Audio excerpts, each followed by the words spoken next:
Your Honor, we all know the only reason this case is being pursued is because of the overzealous persistence of the complainant's mother. If I'm not mistaken, Your Honor, statutory rape is still considered an offense in this state. Rape? I didn't rape her. I've never even had sex. Me either. Judge Gray. Oh, okay, everybody, just calm down for just a minute, Donna. This is an arraignment. Everybody's going to have an opportunity to say what happened if and when this case goes to trial. As I've explained to Mr. Atwood, there is no consensual sex between minors in the state of Connecticut. Fellatio is considered a sex act. Therefore, the fact that Mr. Atwood and Ms. Lux were engaged in oral sex constitutes a felony. Oh, my God. Judge Gray. Well, are you considering bringing charges against Ms. Lux? Your Honor, we feel we have discretion in this case. Given the disparity of ages, we feel this is a classic case of an older boy exploiting a young girl's vulnerability. Well, you can be sure, Your Honor, we'll be filing a motion to dismiss, arguing selective prosecution. I mean, come on, who was doing what to whom? Julie Lux may be in 8th grade, but she was equally as engaged as my client. Why isn't she being charged? Do you think this was Julie's idea? She is a baby. He calls him incessantly. Okay, you should Mr. see the emails Atwood. that she sent him. I wouldn't Mr. say those things to my Atwood. wife. Okay, everybody, that's enough. Now, these issues will be determined by motion or at trial. My role here is to determine whether he should be detained as a serious juvenile offender. What does this say? I'm in labor.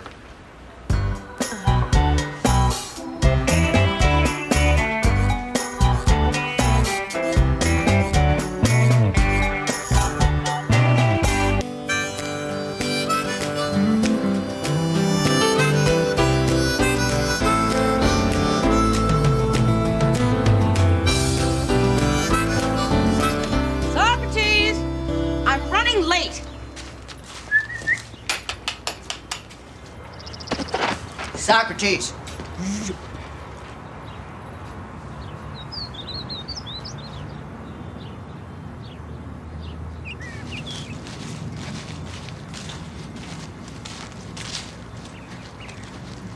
Socrates?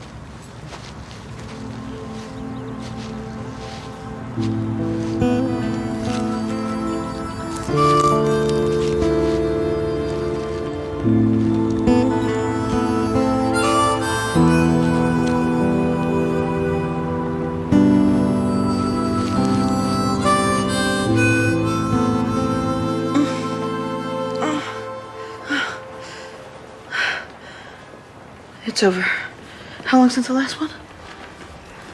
37 minutes. Huh. What do you think that means? I think that means you're not in labor. How we doing? We're not in labor. I could have sworn. They seemed really regular. Yeah, it's Braxton Hicks. I used to get him every time I walked up the stairs. Well, since we're not in labor, do you think maybe we should get back on schedule? Oh, sure. You're sure you're up to it? Why not? Got nothing else to do. You ever deliver a baby, Bruce? As a matter of fact, I have. Really? See, you don't know everything about me. Sometimes I don't think I know anything about you, Bruce.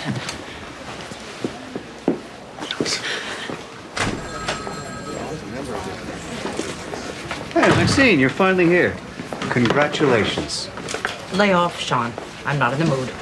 I mean it. You're a finalist. For what? The Martha J. Berman Award for Excellence in Social Work, Hartford County. Huh. This is a big deal, Maxine. If you win, there's a free dinner, a nice silver plaque. What is this? Truancy case. 13-year-old girl hasn't been to school in over a year. No one noticed until now. Apparently not. All right. I don't understand it. Martha J. Berman Award. Who could possibly have nominated me for this? Me. Oh.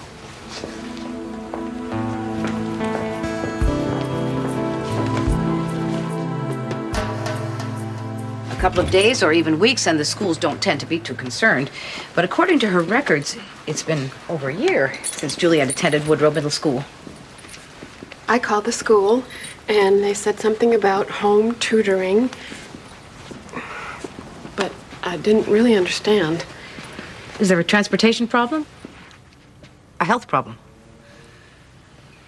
Well, there are an awful lot of stairs at Woodrow. It's just too hard for her. Last year, she'd come home crying every day.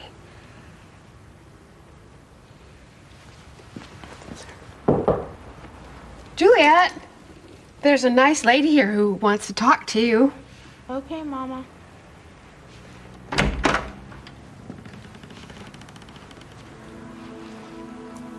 Hello, Juliet.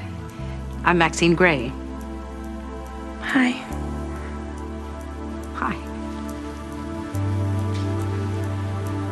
Miss Perkins?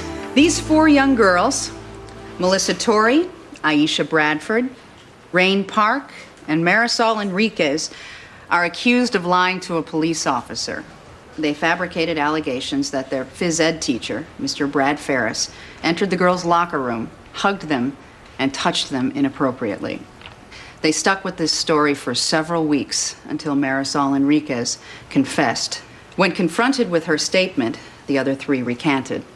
They told police that they'd fabricated the allegation because they were angry and embarrassed that Mr. Ferris had publicly rebuked them for poor sportsmanship during a basketball game. All right. Mr. Seaver, what do you have to say to that? Your Honor, we're entering pleas of not guilty on behalf of our clients and asking for the earliest possible hearing date with the hopes this matter will be resolved short of trial so our clients miss as little school as possible. Fine, Mr. Seaver. How's tomorrow sound? 10:30.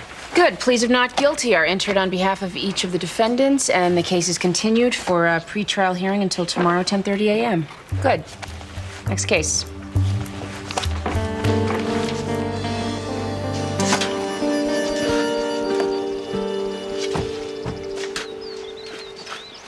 So why do you keep all your stuff at your mom's house anyway? I don't keep all my stuff here. I just don't have room for everything I've ever written. What is she doing? Gardening? Hey, Mom. Hello. Hi, Mrs. Gray. Hello, Carol. What are you doing? Burying Socrates. What? I'm burying Socrates. He's dead? Of course he's dead. I wouldn't be burying him if he wasn't, now would I? It's our basset hound. When did he die? Sometime this morning. I found him here under the sugar maple. Poor old guy. He looked quite peaceful, really. Carol, I'm making enchiladas tonight. Would you like to stay for dinner? Oh, well. Actually, I'm taking Carol out for her birthday today, Mom. We came by to get that short story I wrote in high school, one about the tightrope walker. All right. It's probably in the basement in that file cabinet under V for Vincent.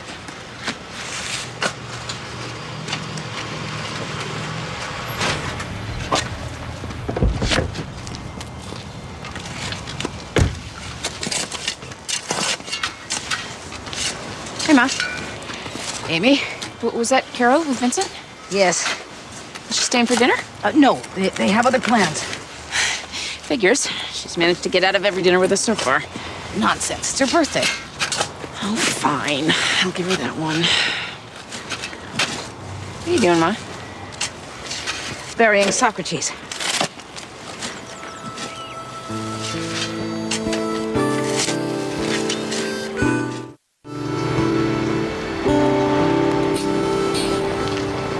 You know, your mom's kind of a trip, Vincent. You think? Well, yeah, I do. She's pretty amazing, actually. Well, I didn't mean that in a bad way. I didn't take it in a bad way. You don't think I like your family, do you? I don't know. I really hadn't thought that much about it. Well, is it important to you that I like your family? See, I feel like that's a trick question. It's not. Vincent, I have no problem with your family. Good. Good. Because, I want to talk to you about something. One thing my family is actually pretty good at is Christmas. Really? Yeah. So I thought that maybe you might want to spend it with us. I can't. Oh, okay. But it's not your family. Look, every year I rent a cabin up at Mohawk Mountain with a few friends just for a couple days. We read, ski, hang out, whatever. It's a blast. As a matter of fact, you could come if you wanted to do something different, we would have our own room.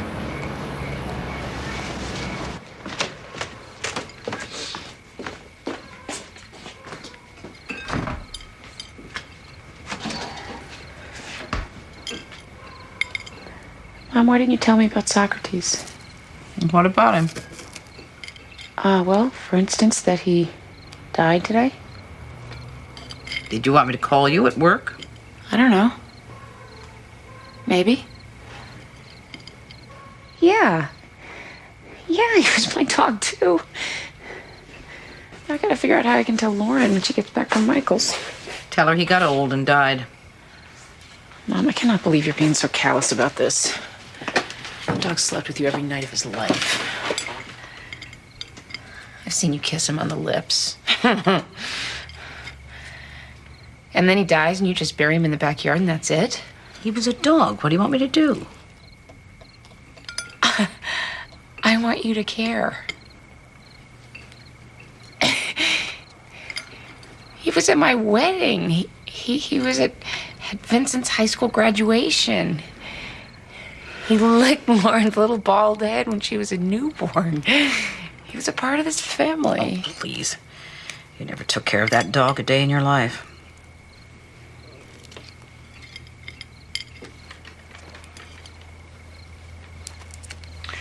You know what, Mom? You've had a tough couple months. Maybe you should talk to somebody. Talk to somebody? I'm a social worker. I talk to people all day long. Well, I'm worried about you. Well, don't be. I'm fine. Well, sometimes an impartial third party can be a sounding board. Amy, Socrates was a dog. He ate, he lifted his leg, he sniffed whatever he could sniff, he licked whatever he could lick, and he slept 15 hours a day. Forgive me if I don't think that he was a little person in a fursuit with thoughts and feelings, but he wasn't. And I don't think that makes me a candidate for psychotherapy.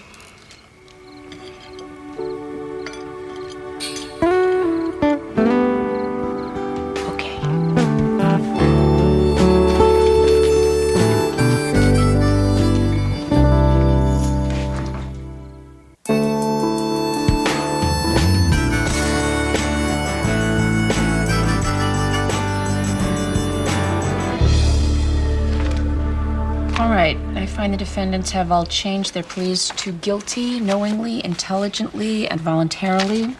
Your Honor, my client, Melissa Torrey, would like to read a statement into the record expressing her profound remorse.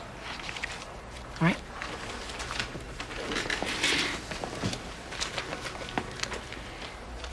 Dear Judge Gray and Coach Ferris, we are so sorry for what we did. The truth is, Coach Ferris, you are a really good teacher and never did anything to us except being friendly. I don't know why we did this. We are not bad people. I guess we just thought it would be funny, which it wasn't. Please forgive us. Judge Gray, these girls are honor students with no previous disciplinary record. They've already suffered considerably, having been suspended from school for 10 days for their actions. We ask that Your Honor place them on probation and lay this matter to rest. Ms. Perkins, recommendation? Your Honor, our feeling is these girls should be held accountable for their actions. We're recommending that they be committed to DCF, the sentence suspended, and that they be placed on probation for 2 years. Thank you. Before I make my decision, would you like to make a statement, Mr. Ferris?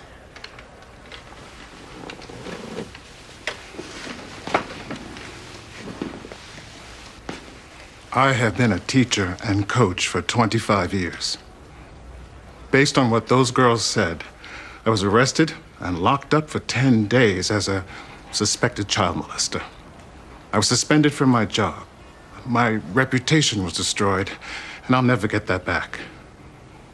Even though the charges were dropped, most people are going to still think I got off on a technicality. Once you're accused, you just got the mark on you. I could see it in people's eyes. And I'm going to have to live with that for the rest of my life. I'm glad you're sorry. I am. But sorry isn't enough. Thank you, Mr. Ferris. I can only imagine what you're feeling. I can assure you I don't take these girls' actions lightly. I'm going to take this matter under advisement, and while I do, I would like these girls taken into custody for the rest of the day. I think it would do them good to see the kind of holding cell that Mr. Ferris was placed in. So, deputies, you can escort the defendants from the courtroom now. Thank you. Your Honor, this is totally excessive. I'll revisit this matter at the end of the day. Next case.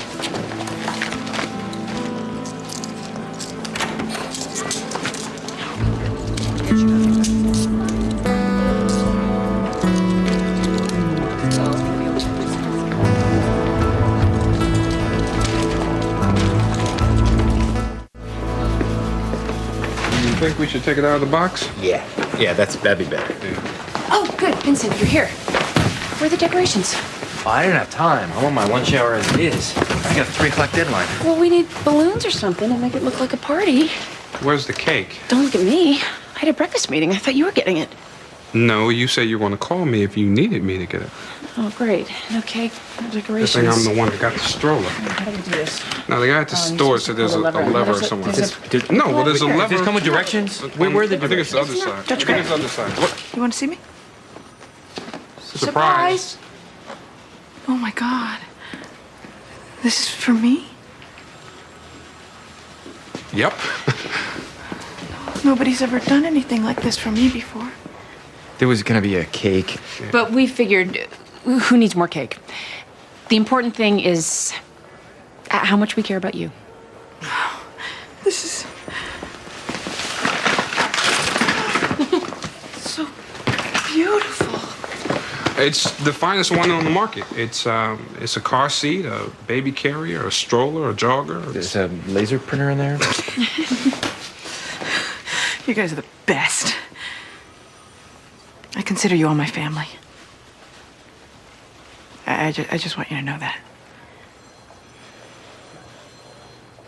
Group hug. For the baby.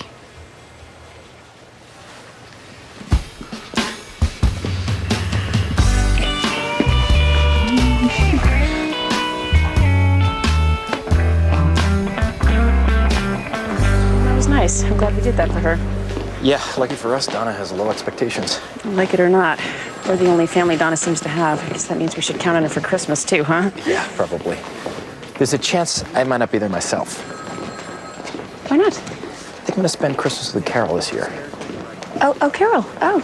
Well, why not invite Carol to spend Christmas with us? Well, I'll promise to be on our best behavior. No, it's not that. She rents a cabin up at Mohawk with a couple friends every year, and she wants me to come.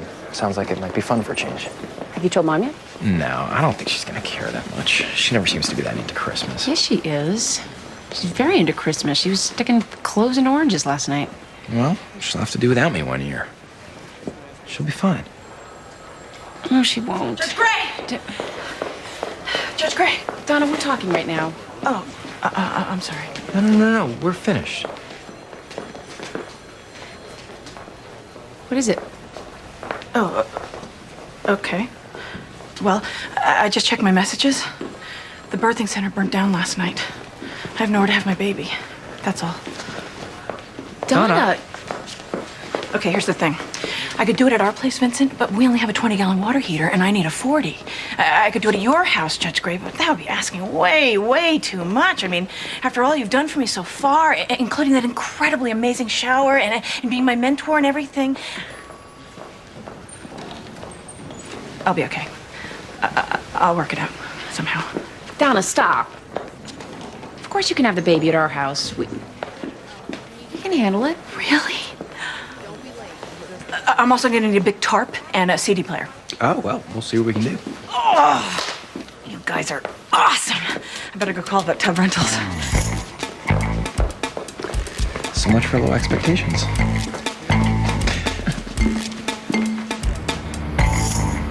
We have to get her back in school.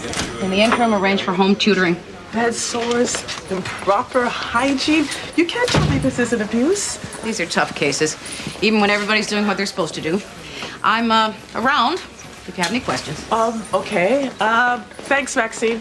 Hey, Maxine. Sean? So I take it you just gave that truancy case to Sadie. I did. I like her. She's enthusiastic. She's also been a social worker for 2 minutes. See, I wanted someone with your experience on that case. My experience is a hindrance on that case. My experience tells me the mother is never going to take responsibility. She isn't going to do a damn thing to help her daughter because she's given up. Somewhere around 200 pounds ago, it just got too hard for her.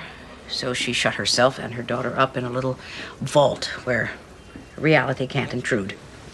But neither can hope, and I just can't go there right now. I'm sorry. If that means that you'd like to remove my name from the running for the Martha J. Berman Award, I understand completely.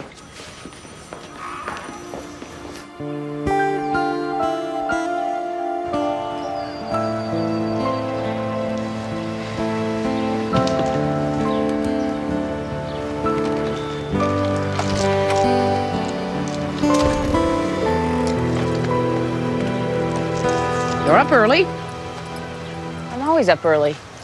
And charming as ever.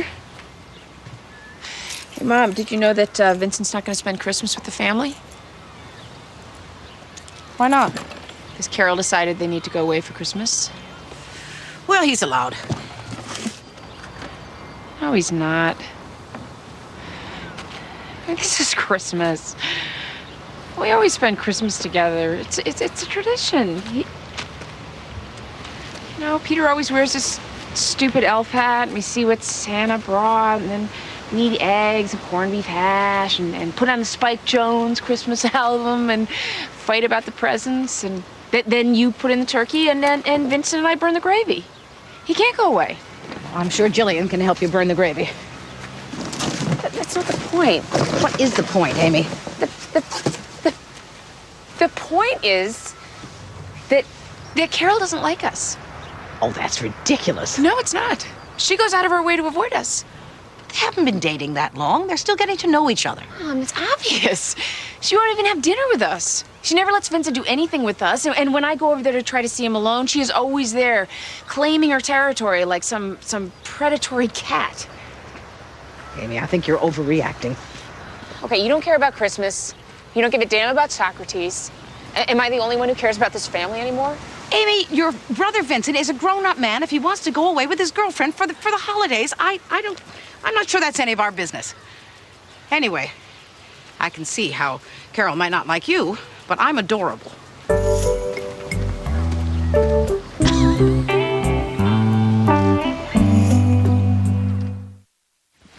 This is the dispositional hearing in the matter of Diego Sandoval.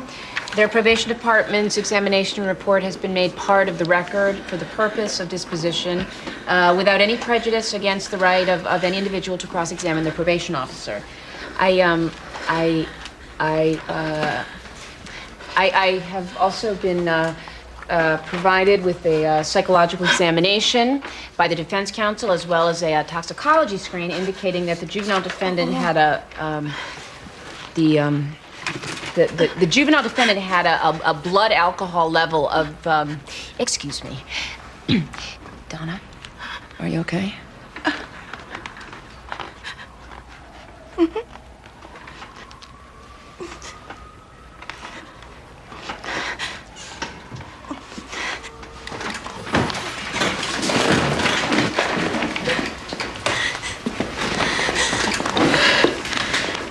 Are you in labor? Are you sure? Mm-hmm. Bruce? We're in recess.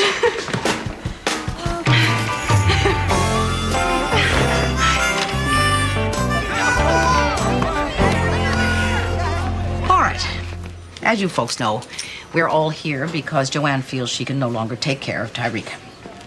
Before we can take any child into the foster care system, we are required to look at all the other options, and it's a very good sign that you're all here today. I gotta be back at the shop in half an hour. All right. I'm glad you were able to take time from work to come, Mr. Arlen. I just can't do it anymore, Ms. Gray. Tyreek's been getting in trouble at school again. They suspended him for a week. School says he needs counseling. I can't take off any more time to deal with his trouble. I'm gonna lose my job. Wilfred doesn't pay for him anymore, so what am I supposed to do? Mr. and Mrs. Iverson, you're Tariq's grandparents. Couldn't he live at your house while he attends high school? We tried that before. He fights us. It's because you guys are always yelling at me. How about you, Mr. Arlen?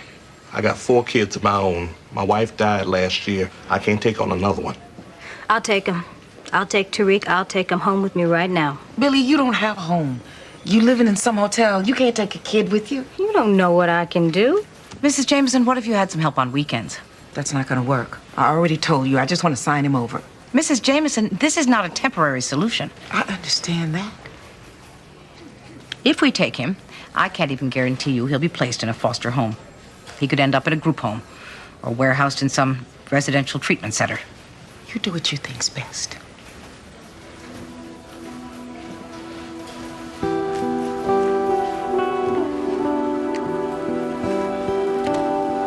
Excuse me.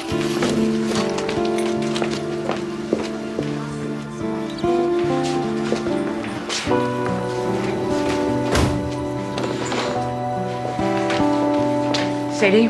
Yeah. See these people in the conference room? Yeah. They need to schedule a court date. Voluntary placement. Okay.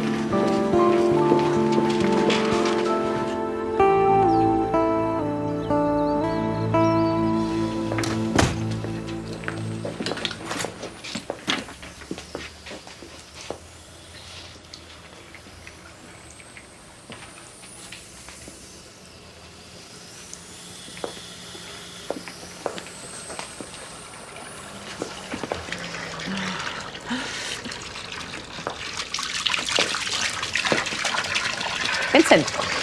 Oh, hey, Mom. Hi, Mrs. Gray. Hello, Donna. You don't mind if Donna has her baby here, do you? No, that's fine. I think I'll make myself a cup of tea. Donna, can I get you anything? No, thank you.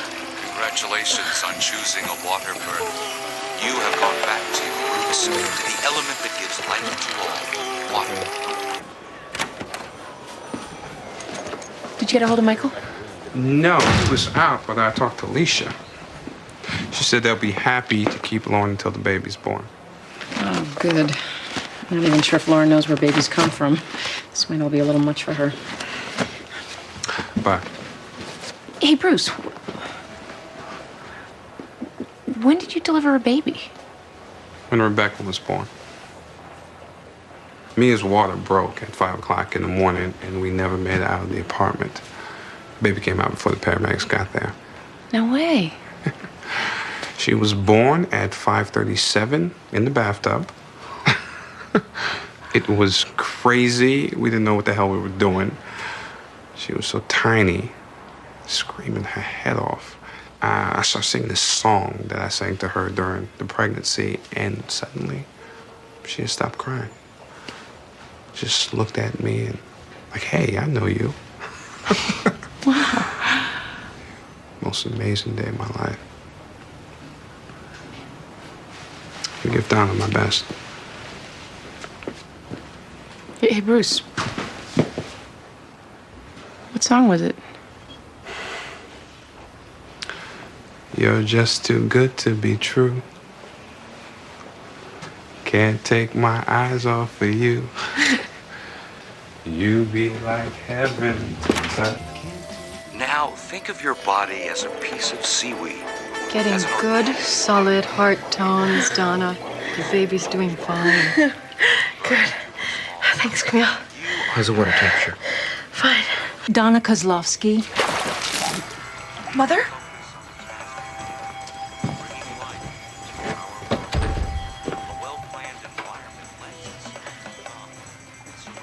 Donna, what in the world are you doing? I'm having a baby.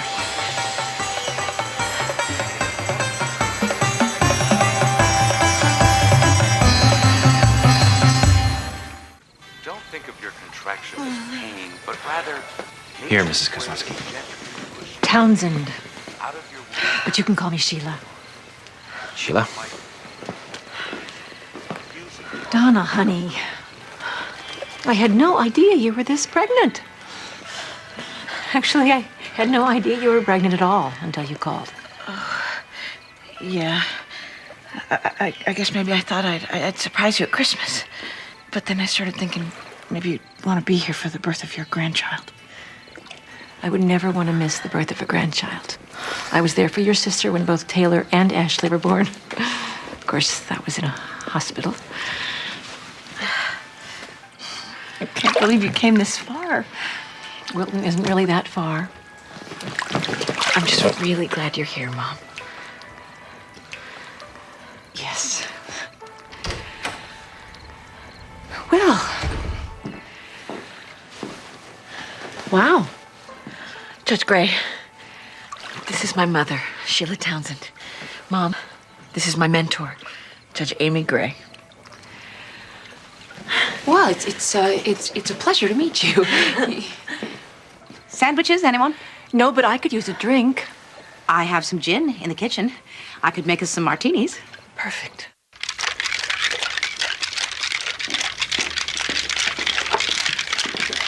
Donna has a mother? Apparently.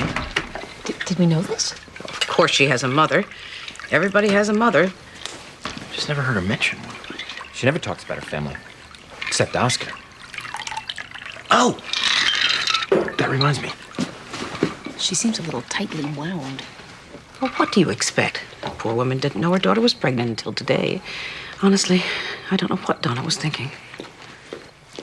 You are giving your baby the gift of non-violent birth. You are giving gratitude. Cheers. You there? Okay, hold on. All right, Oscar, go ahead. Donna, sweetheart, are you okay? I'm having our baby. Oh, God, I think I'm gonna cry. Oscar, my mother's here. Your mother? Oh, wow. Mother, this is Oscar Ray Pant, my husband. Hello, Oscar. Hi, Mom. Mind if I call you Mom? Well, I guess so. I sure love your daughter, Mom. Let's go. Time's up, Pat. Oh, come on, give me a break. My old lady's having a baby. He'll call back. Oh, boy. Oh. Hang in there, Donna. Doozy. All right. Oh. How's she doing? 5 centimeters, says she feels fine. This water birth thing's amazing. She's got a little bit of that dry mouth, though. I think there are great popsicles in the freezer. That's a good idea. Donna, this is a little lavender essence. It'll give you some energy. Ashley just got into Wilton Country Day. And Taylor's been taking golf lessons at the club. 4-year-olds play golf? Palmer thinks he has real aptitude. I don't know anything about that. I just think he looks so cute in those funny little pants. Ashley has turned into such a lovely child. We were all worried about her for a while there. None of us were sure she was going to grow into that nose, but she is so pretty and slim and... Mother, can you please stop talking? Could you excuse me for a moment, please?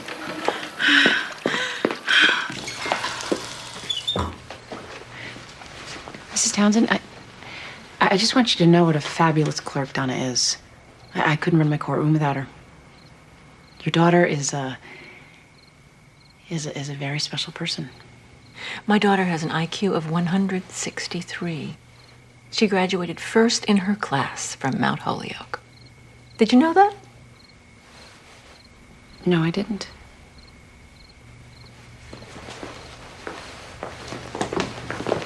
Okay, 6 centimeters. It's getting a little intense. Until 8 centimeters. That's when you get the shakes.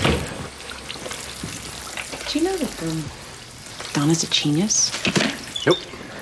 Really? She has a genius IQ. Doesn't surprise me. It doesn't? Amy, you don't really know Donna. This woman comes home every night and studies constitutional law.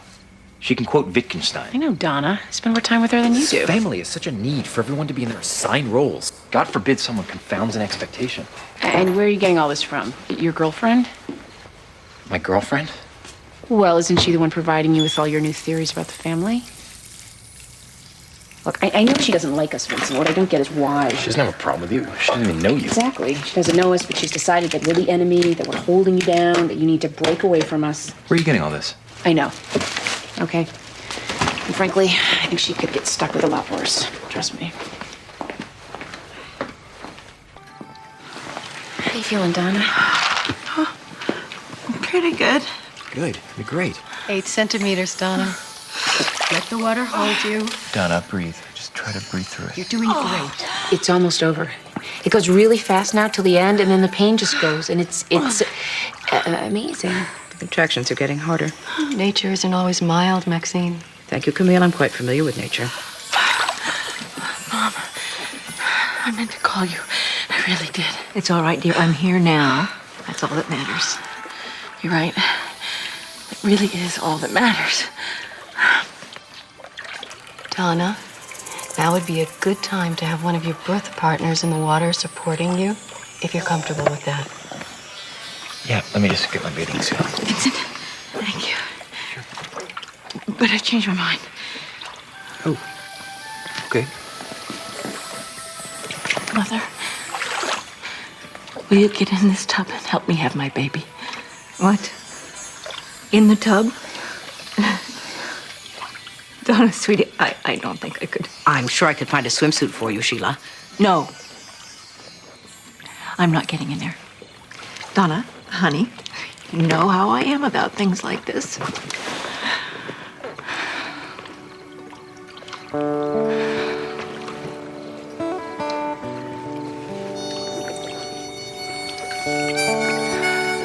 I think I need some air. I'm so stupid. Damn it. I shouldn't have asked. I always go too far.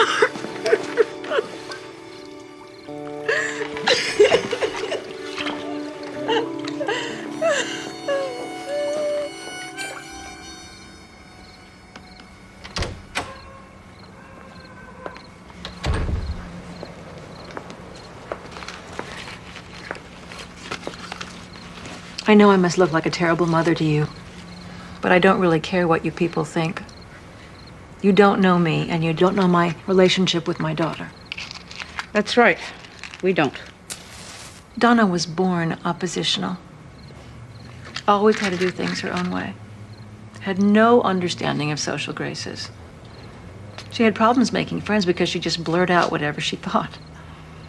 They asked her to leave Brownies because she kept arguing feminist philosophy with the troop leader.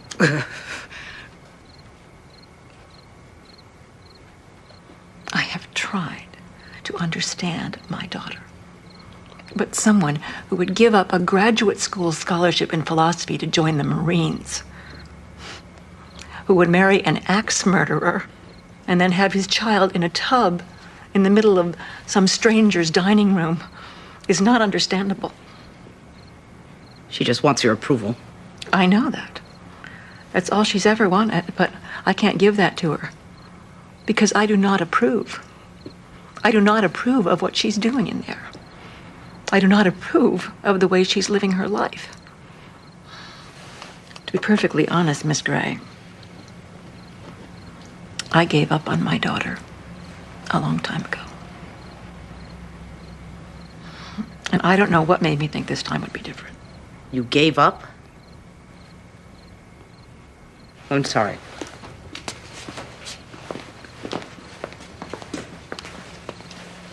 But you are not allowed to give up on your daughter. Ever. That's your child in there, in pain. Going through the most important event of her life. And you're giving up on her. What the hell makes you think you can do that? I don't know what I'm doing here. But I think I better go. Once you gave birth to that child, she was yours. I'm sorry if it's uncomfortable for you. Parenting can be a sad and difficult thing sometimes. But you don't get to give up. She wants too much from me. Just give her something. Anything.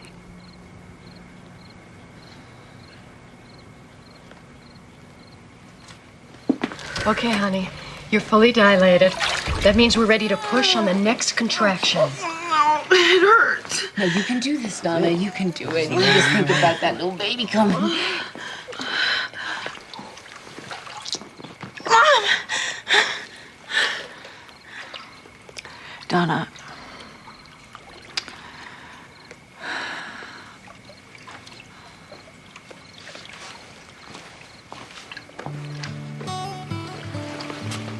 I'm sorry.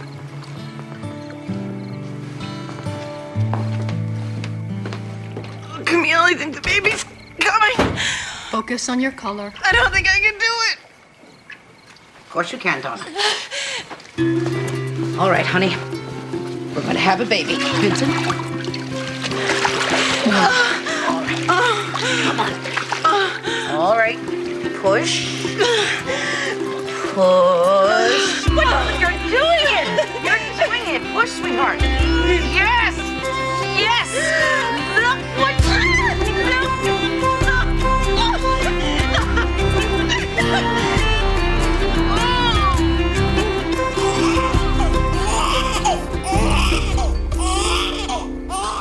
It's a girl.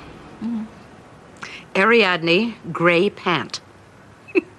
I know. We tried to talk her out of it, but she insisted. Anyway, I began to feel all these feelings, and it scared me. And I thought, well, maybe I do need to talk to someone. Although I doubt there's a cure for what I have. Which is? Growing old, losing my ideals. The idea that one could change the world for the better for one's children.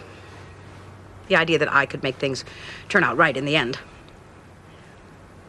I won the Martha J. Berman Award for Excellence in Social Work last night. I am feeling somewhat ambivalent about that. Of course, that's not why I'm here. Why do you think you're here, Maxine?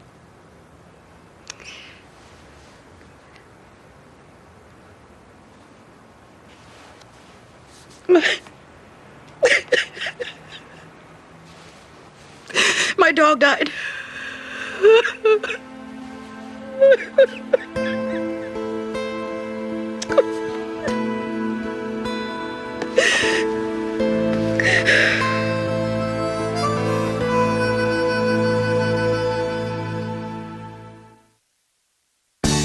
Coming up next on TNT's Prime Time in the Daytime, the drama erupts when Amy faces a difficult case.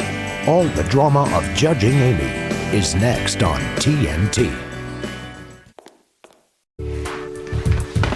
I dare you to ask her again. Babe, she doesn't want to talk. You're going to break that. Ending a relationship is difficult. Mom will open up when she's ready. I never said I broke up with Jared. Are you saying you didn't? What I'm saying is, whether I did or not is none of your business. Mom doesn't like to share pain. Excuse me? Mom is the Robin Hood of pain. She takes from those who have too much and she spreads it around to those who don't have enough. The stupid thing is broken.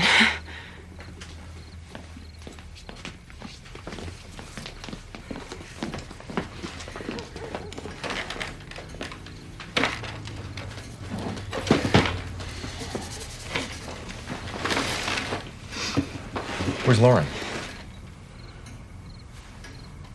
I just simply asked you to I pick her left up. a message on the machine. What's my fault? I'll go. No, I'll get her. I usually find her. You move the car out of the driveway. I am the worst. Get your What, are car. you all going? Why are you following me? Let me go. Just let me get my give me the keys. All right, Mom, all right. give me the- Nobody talk unless I point to them.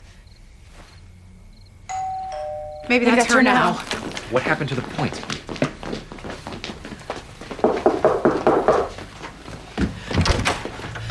Where were you? Thanks a lot. I'm so sorry. I'll play Barbies with you every night for 2 months.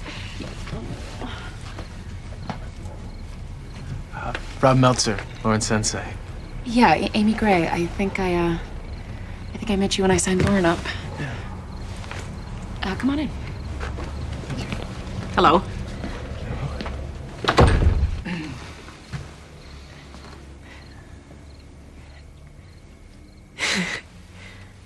Shall I go and check on your daughter?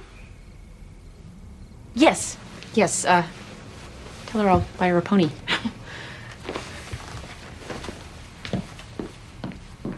Vincent Gray, brother. Oh. My brother, not Lauren's, obviously. I figured I'd better bring her home. Yeah, I'm glad you did.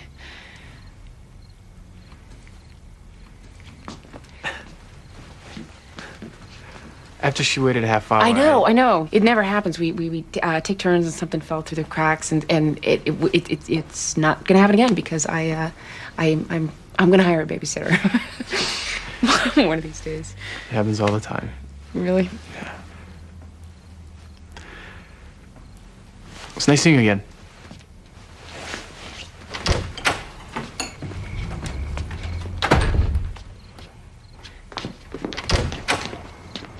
Hey, Rob. Would you like to have dinner with us? It's just noodles, and the pepper mill is broken, but... No thanks, Mrs. Gray. I have plans. It's Amy. Mrs. Gray is my ancient mother.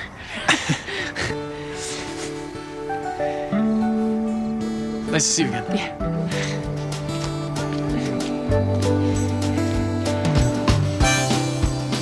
Oh, shut up. All of you. Shut up.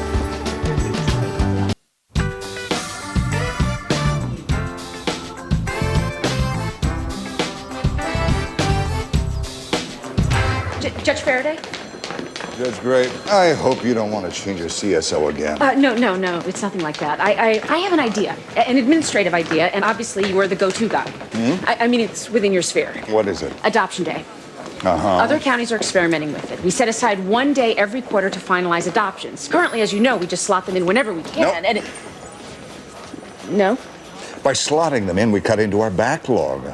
I can't support anything that'll put our dockets behind. But when we slot them in, we don't give them their moment. Their moment? Well, they show up, and to them it's as important as a wedding, and we just rush them through. These are foster children who have waited months or years to be adopted, and it's getting bogged down at the judicial level. Because judges are bogged down with more pressing cases like neglect and delinquency. So we do it on a Saturday. The weekend? One Saturday, every 3 months. We could process 200 adoptions.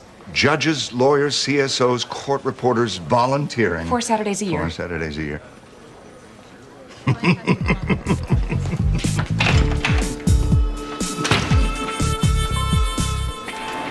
Oscar, I am honored to present your daughter, Ariadne Gray Band.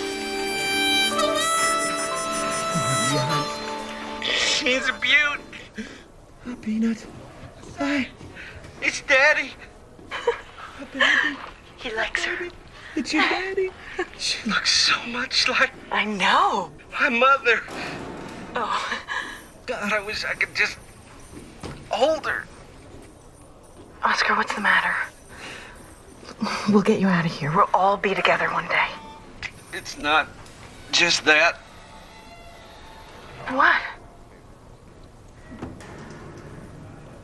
Have you found someone else? Donna, I'm a convicted murderer. Ariadne will grow up knowing you did not kill your mother. That is my solemn pledge. But looking into that sweet, sweet face, I have to tell you something. What? The truth.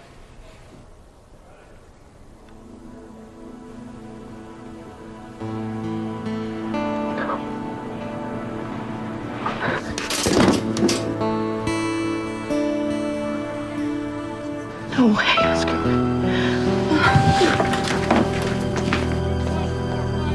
Donna!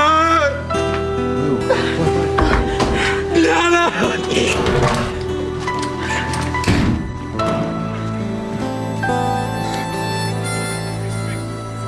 It's that condescending chuckle. I just wanted to push him out the window. No one would suspect you of killing Judge Faraday. You've been so close. He doesn't think I can get any of the judges to volunteer their time. He thinks we're all like him. We're not all like him. Good morning. She's supposed to be on maternity leave. Yeah, I better call my brother. See the gasket blew. Miss Gray? Hi. I'm Barb Gallinelli. I run the Rape Crisis Center here at the hospital. I heard you just met with our administrator about the abandoned house on Carisbrook Road. Then you probably heard he said the hospital can't afford to give up such valuable real estate. Well, they can't afford to renovate it either. Sanctuary House begins and ends with the property, Miss Gallinelli. Sanctuary House, your idea is wonderful. An abuse center for kids, come on, it's brilliant. The police botched the interviews. The prosecutors are detached from the case. The kids are further traumatized. It's a dog's breakfast. You drink a lot of coffee, don't you, Miss Gallinelli? Barb, you're kind of tough. That's good. You'll need to be. I don't have a lot of patience for politics. What I'm proposing is that you work with the Rape Crisis Center to make this happen because I live for the politics, Miss Gray. Come on. Buy you a cup of coffee. Please call me Maxine. Have you ever considered a nice cup of chamomile tea? In my opinion, and that of several colleagues, Haley DiMeola suffers from early onset schizophrenia with aspects of Asperger's syndrome. Haley's pathology includes a lack of empathy, emotional detachment, maliciousness, and an inability to discern between fantasy and reality. Did you do a PET brain scan on Haley? Yes, and we found positron emissions congruent with this diagnosis. Did you by any chance find horns, a tail, maybe a pitchfork? Objection. Sustained. Grow up, Miss Salyers. Those are my questions, Your Honor. Now, let's get something straight here right off the bat. I have in front of me a divorced couple who disagree so strongly on how to treat their 13-year-old mentally ill daughter that they had to bring in the state to make that decision. Objection, Your Honor. To what? We will show that Haley DiMeola is not mentally ill, but rather that she's possessed by a demon, thus necessitating an exorcism. Off the record, please. I have to be honest. I don't relish the idea of adjudicating this case. It involves religious faith, an extremely ill child. You absolutely certain you cannot come to an agreement outside my courtroom? Judge, my daughter is very sick. She's mentally ill. She's not possessed by demons. Haley speaks languages. Her room is cold. Even the doctors and nurses feel a sense of dread when they approach her. We need help to do what's best for our daughter. Back on the record, please. Cross, Mr. Kara. Dr. Kemper. Does schizophrenia explain the scratches? Yeah, we've all seen the movie. I'm sure Miss Salyers will stipulate to the scratches, to the speaking of ancient languages, the levitations, and all the other spooky phenomena. Yes, Your Honor. Of course she does, Your Honor. Those spooky phenomena are the basis of Mrs. DiMeola's contention that Haley DiMeola requires an exorcism. Well, I'm not here to decide whether or not Haley is possessed. I'm here to judge whether an exorcism will help or harm her. I'm not sure I understand. A court of law is not a good place to debate the existence of God or the devil. It is a good place to judge what is best for a 13-year-old girl. Your Honor, if we can convince you that Haley DiMeola is indeed possessed by a demon, then you're more likely to rule in our favor. And Miss Salyers will simply counter with arguments to say those symptoms can be explained by mental illness. Mental illness does not explain Haley's ability to rip heavy canvas restraints or the levitation of her bed. Mr. Kara, I have been through the briefs and affidavits. Windows cracking, Haley speaking ancient languages, the drop of temperature in the room. You may well be able to give me goosebumps or even keep me up at night, but what my ruling will come down to is whether or not an exorcism will harm Haley. So please, confine all your questions to that matter.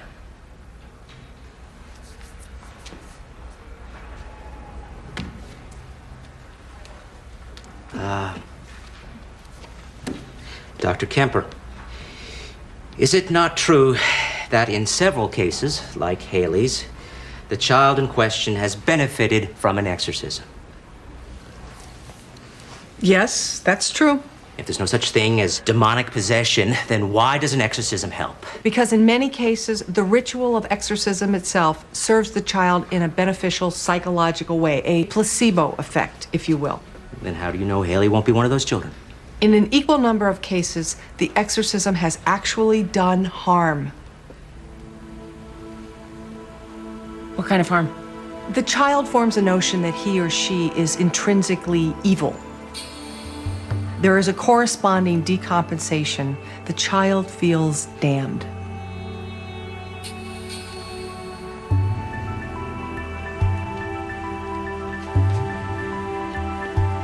No further questions, Your Honor.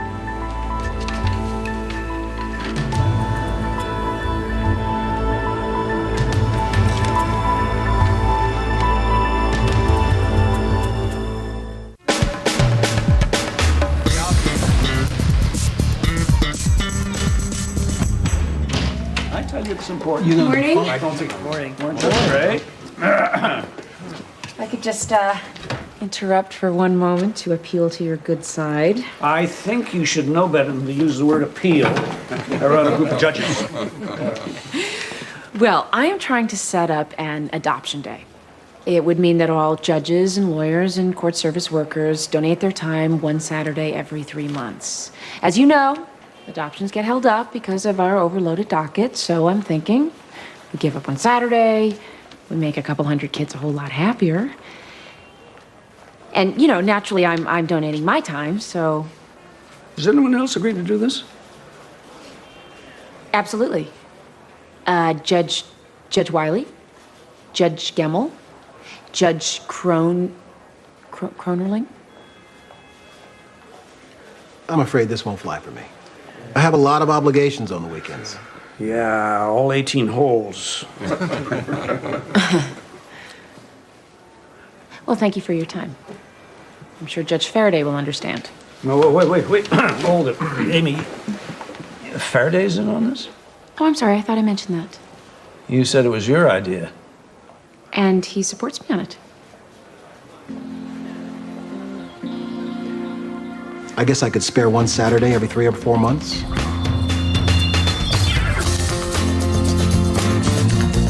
Harry, I need another patty melt.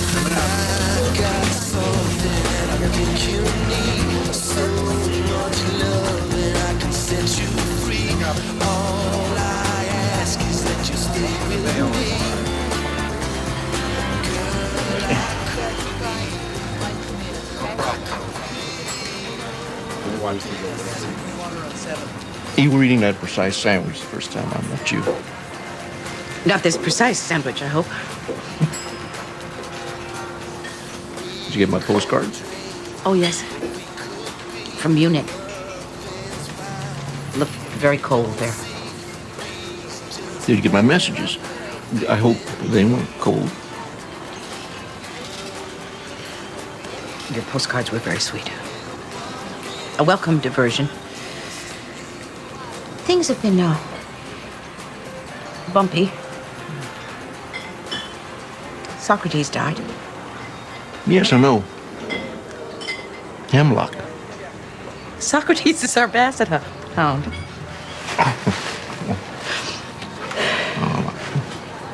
Sorry. I guess I've been a little low. All of my colors are a little washed out. Is that why you don't return my calls? I'd understand if you just... Went looking for someone with brighter colors?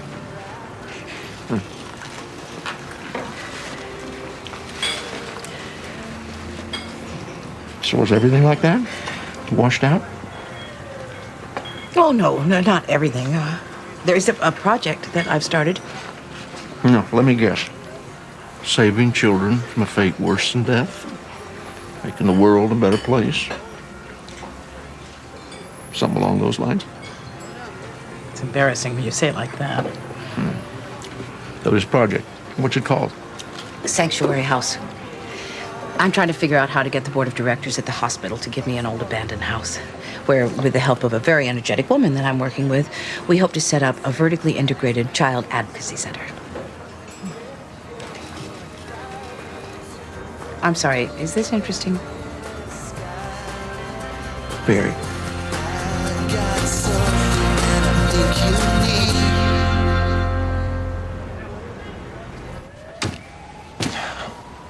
Please, come out. Ariadne's hungry. There's breast milk in the fridge. Donna, I've been taking care of Ariadne all day. It's fine. But I have a date with Carol and I want to go on it. Just leave the baby in the playpen. She'll come out eventually. I'm sorry, Vincent. I can't face Ariadne right now. Hi, Carol. Why can't you face her? She's a demon seed. She's not a demon seed. Look at her. Open the door and look at her. Why don't I just go get the tickets? But this is not my fault. I didn't say it was. Donna just found out that her baby's father is a murderer. It never occurred to her that a convicted killer might have actually, say, killed someone. Donna's one of those people who, she had faith, and now this has just turned her world upside down. Maybe it's a postpartum thing, I don't know, but I can't just leave.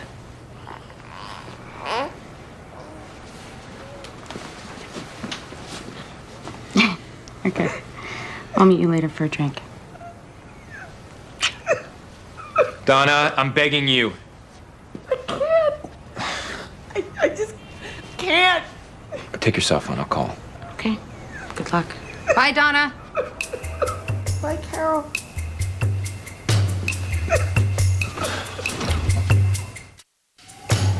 Demonic possessions occur in 4 stages. Infestation, during which time the demon circles the victim, and there are unexplainable external phenomena. Such as all the windows in the Dimiola household cracking at the same moment. The next stage is obsession. The victim suffers a major personality change.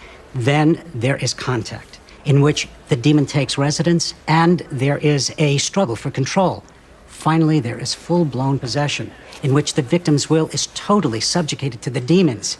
Haley appears to be at stage 3. Mr. Kara, I'd like you to please move on to testimony which has relevance to this case. Your Honor, if I can't prove to you that Haley Dimiola is in fact possessed, then how can I convince you that she requires an exorcism? You can start by having your witness tell me exactly what will happen to Haley Dimiola during an exorcism. Objection, Your Honor. You object to my question, Miss Salyers? Professor McWhorter will not be conducting the exorcism, ergo his testimony is speculative. You want me to produce an actual exorcist? That's a very good idea. Exorcists are forbidden to testify without the permission of the bishop. Well, not if I summons him. An exorcist is not likely to cooperate even if you subpoena him. Then the exorcist will come to realize that hell is nothing compared to the persistence of an annoyed Superior Court judge. His name, please. This is a Jesuit priest. He answers to a higher authority than you. Fine. In the absence of any other testimony, I'll make my ruling right now.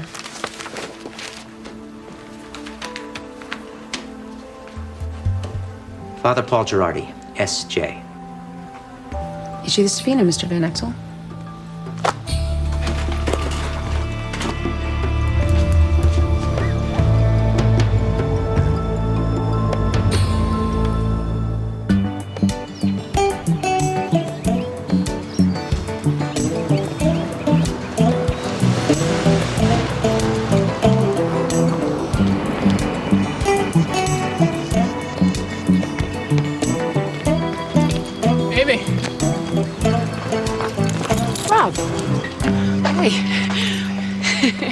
Well, look at you, all sweaty and fit and ready to kick somebody or something. Yeah, I extended my run this morning. Why? So I could bump into you. Well, bump away. I was wondering, since you're looking for a babysitter, maybe I could recommend someone for the job. Oh, you know somebody? Yeah, she's very bright, intelligent. She's great with kids. She's beautiful. She's fun. Wow. Sounds a lot like me. So where should she go? Who? My niece, Katie. To apply for the job. Oh. Oh, it's your niece. Oh. Do you have a pen? Yeah. Oh, yeah. Weird pen, but she should probably she can come to the courthouse on Washington Street. She's 19. She's a college freshman. And I guarantee you'll love her. I already do.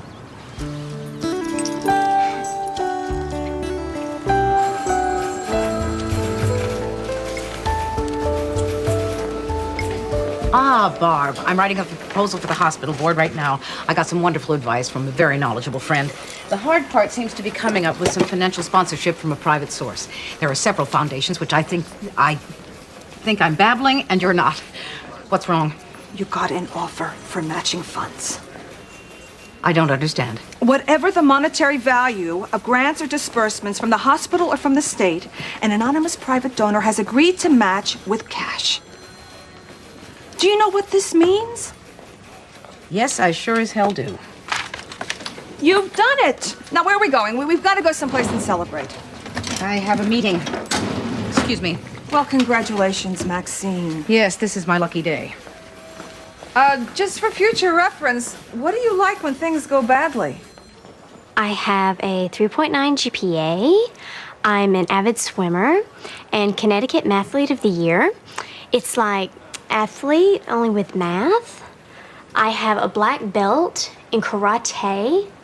I am an excellent cook, and I get the safe driver's discount on my car insurance. Judge Gray. Oh, I'm sorry. We're gonna have to cut this short, Katie, but I'll let you know when we can resume. I'm available immediately. Well, you are obviously well qualified. I'm just, I'm not sure if I'm gonna hire anyone at all.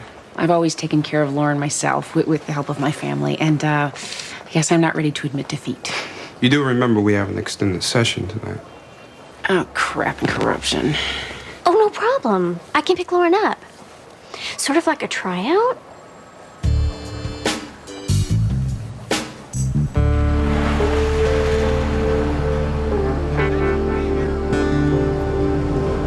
Demonic possession and exorcism are gravely misunderstood, Judge Gray.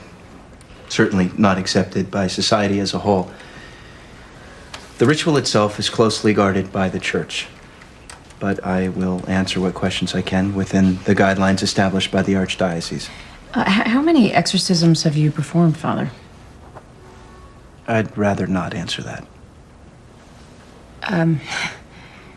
Father, these people have put the welfare of their daughter in my hands. So I have to figure out whether Mr. DeMiola's contention that an exorcism will actually harm his mentally ill daughter is true or not. I have a degree in abnormal psychology and internal medicine. In the massive majority of the cases brought to me, I find that the unfortunate suffers from nothing more than mental or emotional illness. And how is Haley DeMiola different? Well, after a 6-month investigation, it became obvious to us that she is possessed. What effect would the ritual of an exorcism have on Haley? It would drive out the demon. What is the process? I can tell you that I lay hands on her gently. I make motions over her, and I pray in Latin. I exhort the demon to leave her in the name of God. Now, once the demon identifies itself, the victim is then baptized. Father Girardi, the holy water burns, does it not? It burns the demon, not the victim. Wait, we're talking about regular water? H2O at room temperature? Holy water has been blessed by a priest. But it's still just water. I don't know how to answer that. Okay, I think I've heard enough. I know how this sounds to you, but until you confront evil face to I confront face... evil every day, Father, in the form of abuse and neglect of children. I don't know anything gets more evil than that. With all due respect, Judge Gray, you're wrong. We all want to believe in the rational world. The rational world and the love of God. But there is also evil. Most of it comes, as you say, from our own weaknesses, from our own distance from grace. That's the evil you fight every day, and I commend you for it. But I have seen an evil that comes from outside, that mows us down like grain before a scythe. I have seen it. And I see it in Haley.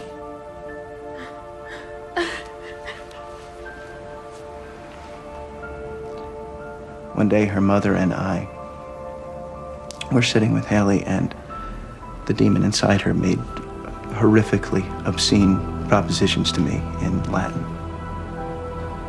We prayed for strength, and for one moment, she looked at me. Haley, you understand? Not the demon. And she said, "Please help me," in her own voice. It was the terrified cry of a child. Please, don't stop me from going to her aid.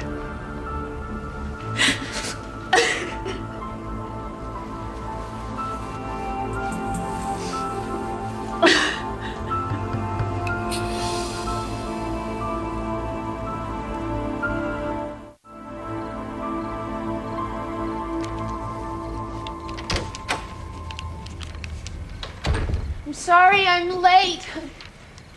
Hi. Hi, Mommy. Katie taught me how to do origami. She did? What does that smell? We make cookies. You did? Mm-hmm. Did you do your homework?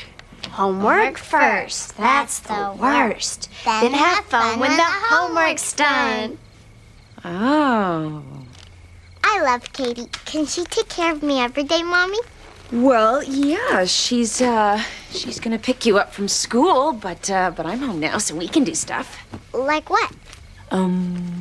Crazy eights. I'd rather do origami with Katie. What should I make next? Let's see, we can make another tiger. Okay. Do that. Okay, we'll get this one out. Put it in here.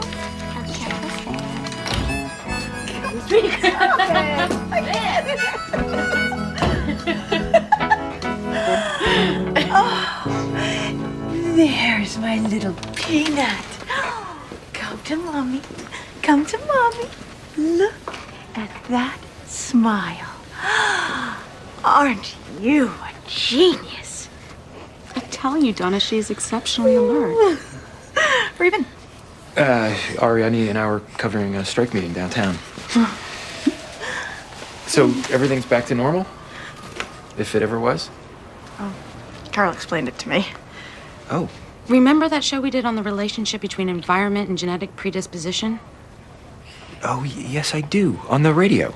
That was a very good show. Well, I brought Donna the transcripts and a few other materials. Did you know that environment is much more important to a developing personality than genetics? God, I hope that's true. I gotta give Ariadne a bath. Oh. And Hi. So did we do a show like that? It was before your time. I wanted to include you.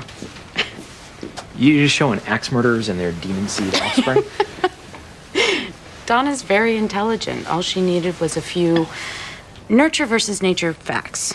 I also got her to take a B12 supplement. She was depleted. Fighting ignorance with knowledge, that's quite a radical concept. It was selfish, really. I wanted you back. And the woman obviously needed a little reassurance. I'm good at that. Well, I, for one, am feeling very reassured.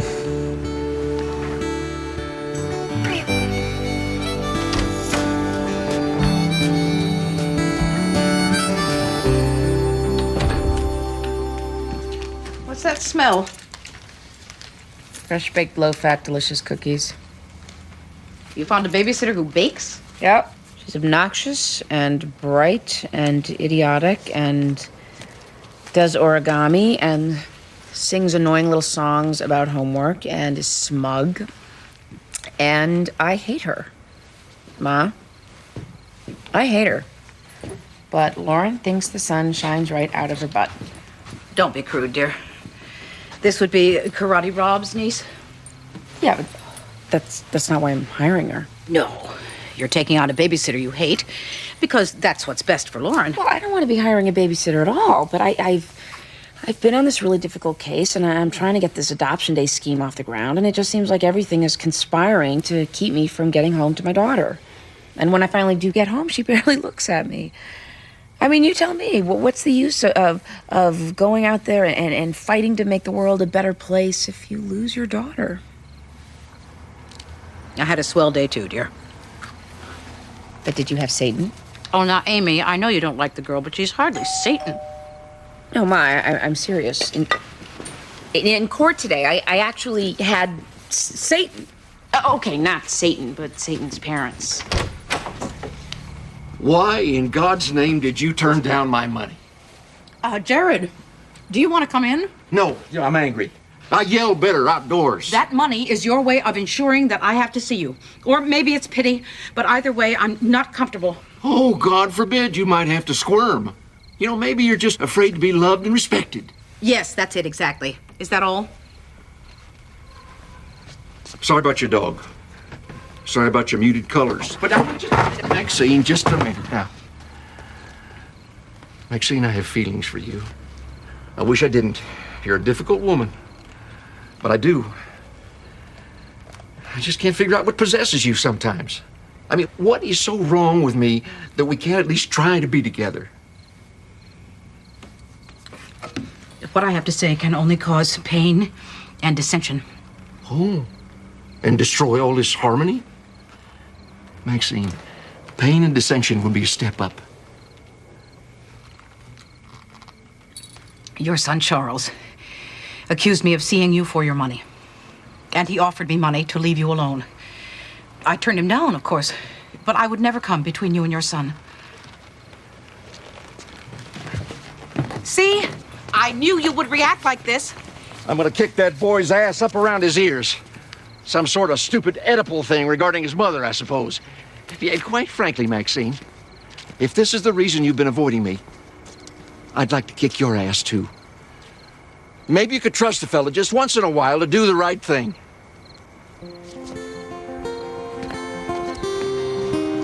Wow.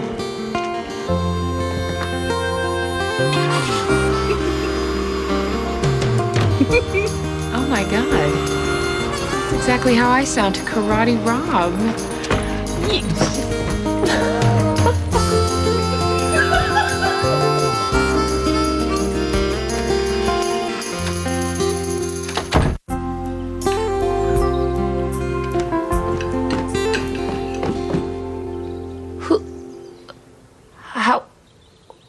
Why? Katie. What are you doing? I just took out the garbage.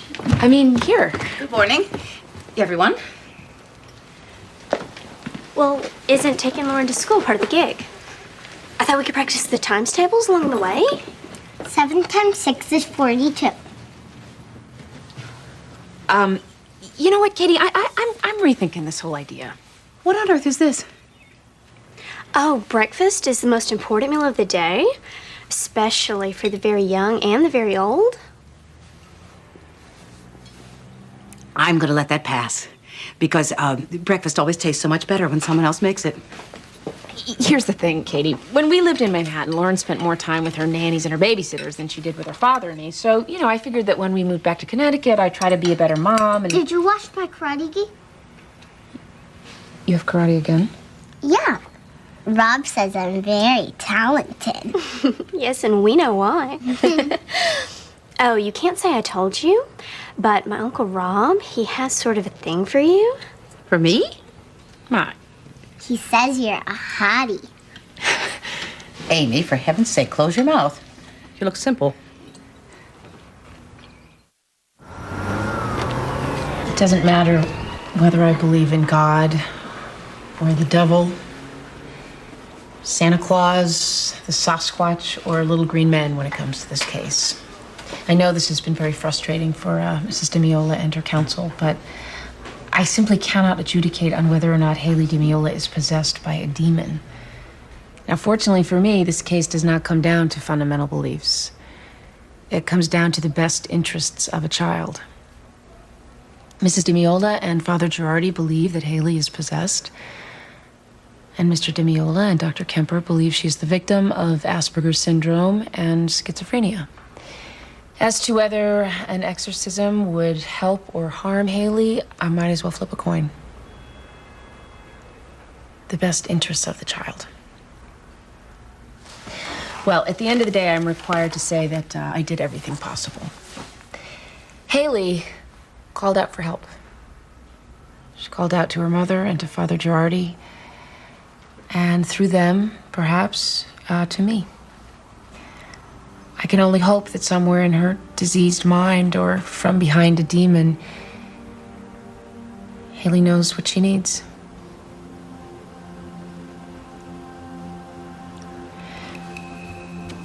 I'm hereby denying Mr. Alphonse DeMiola's motion to block his daughter's exorcism. Thank you. God bless you. Okay, then. Okay.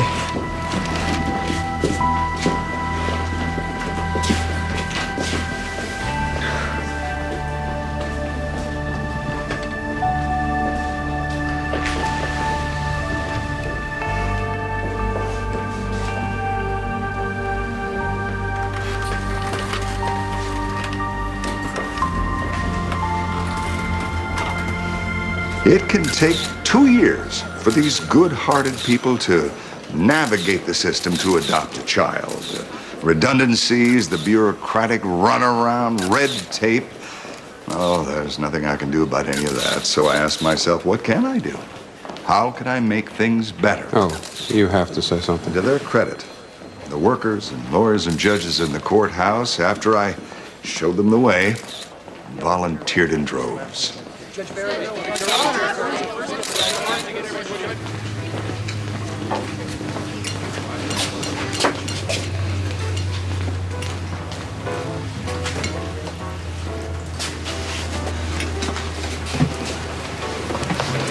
Honest to God, Jared, are you having me followed? It's Tuesday night during a very rough week. Where else would you go to get a little peace and quiet? I pay attention, Maxine. We got the house. Congratulations.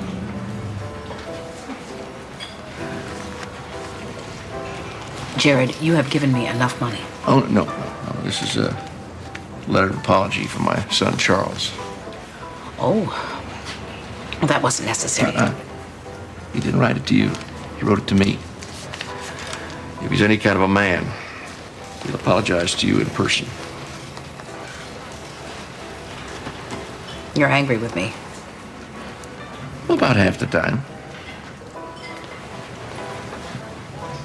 I can live with that. I'm afraid I can't.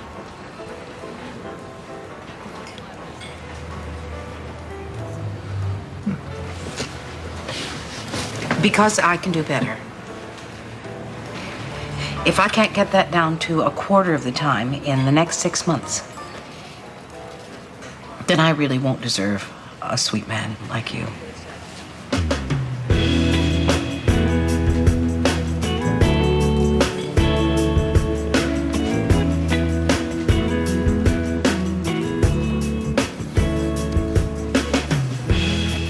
Mother's heart been shattered, told her daughter to beware. Both secrets and dreams you should never share. Trust only in change, 'cause hearts change, but betrayal always feels the same. But with him, she found loyalty. Come be with me, soothe my broken heart. Show me loyalty.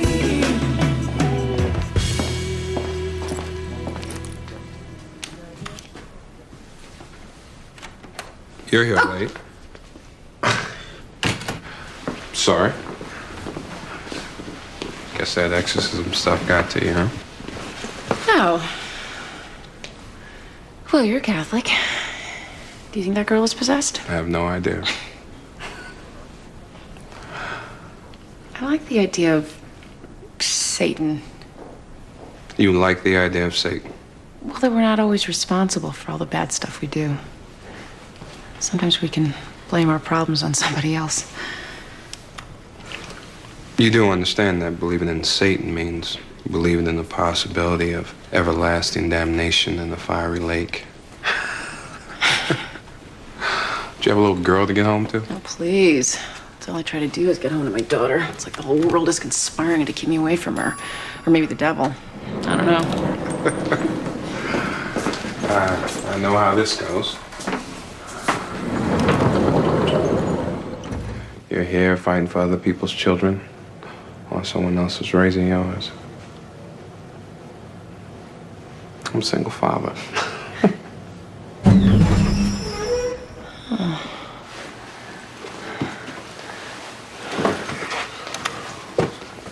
Come on.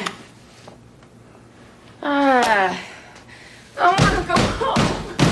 Let me go home.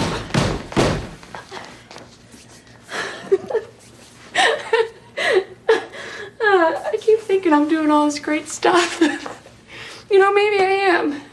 Maybe Lauren is fine. Maybe her life won't be ruined because I'm so invested in my work. But it's a Tuesday night and I'm stuck in an elevator, and you know, the really sad thing is nobody's even gonna notice I'm missing until tomorrow morning.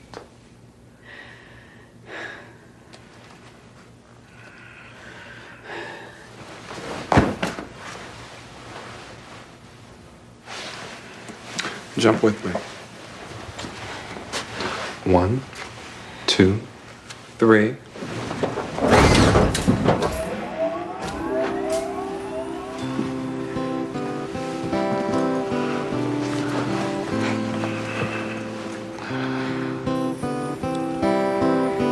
I just think it's the time of year. It's the short days. Everything goes so fast, you know? Yeah.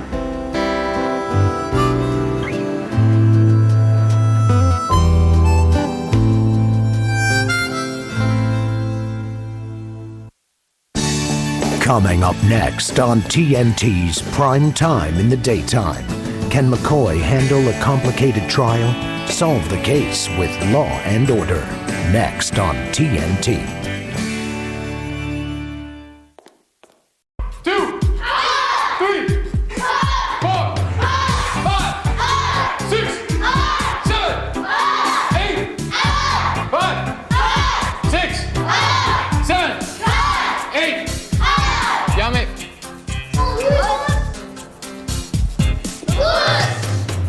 Okay, dismissed. Great job, everyone. Remember, yellow belt test on Saturday. Work on first and second kata. It's Mommy's ninja kung fu assassin girl. Karate's not about hurting people. No, of course, I was just... And it's Kung Soo Do, not Kung Fu. Okay, whatever it is, you're gonna need it if you don't get your sneakers on in 2 minutes flat. Hi.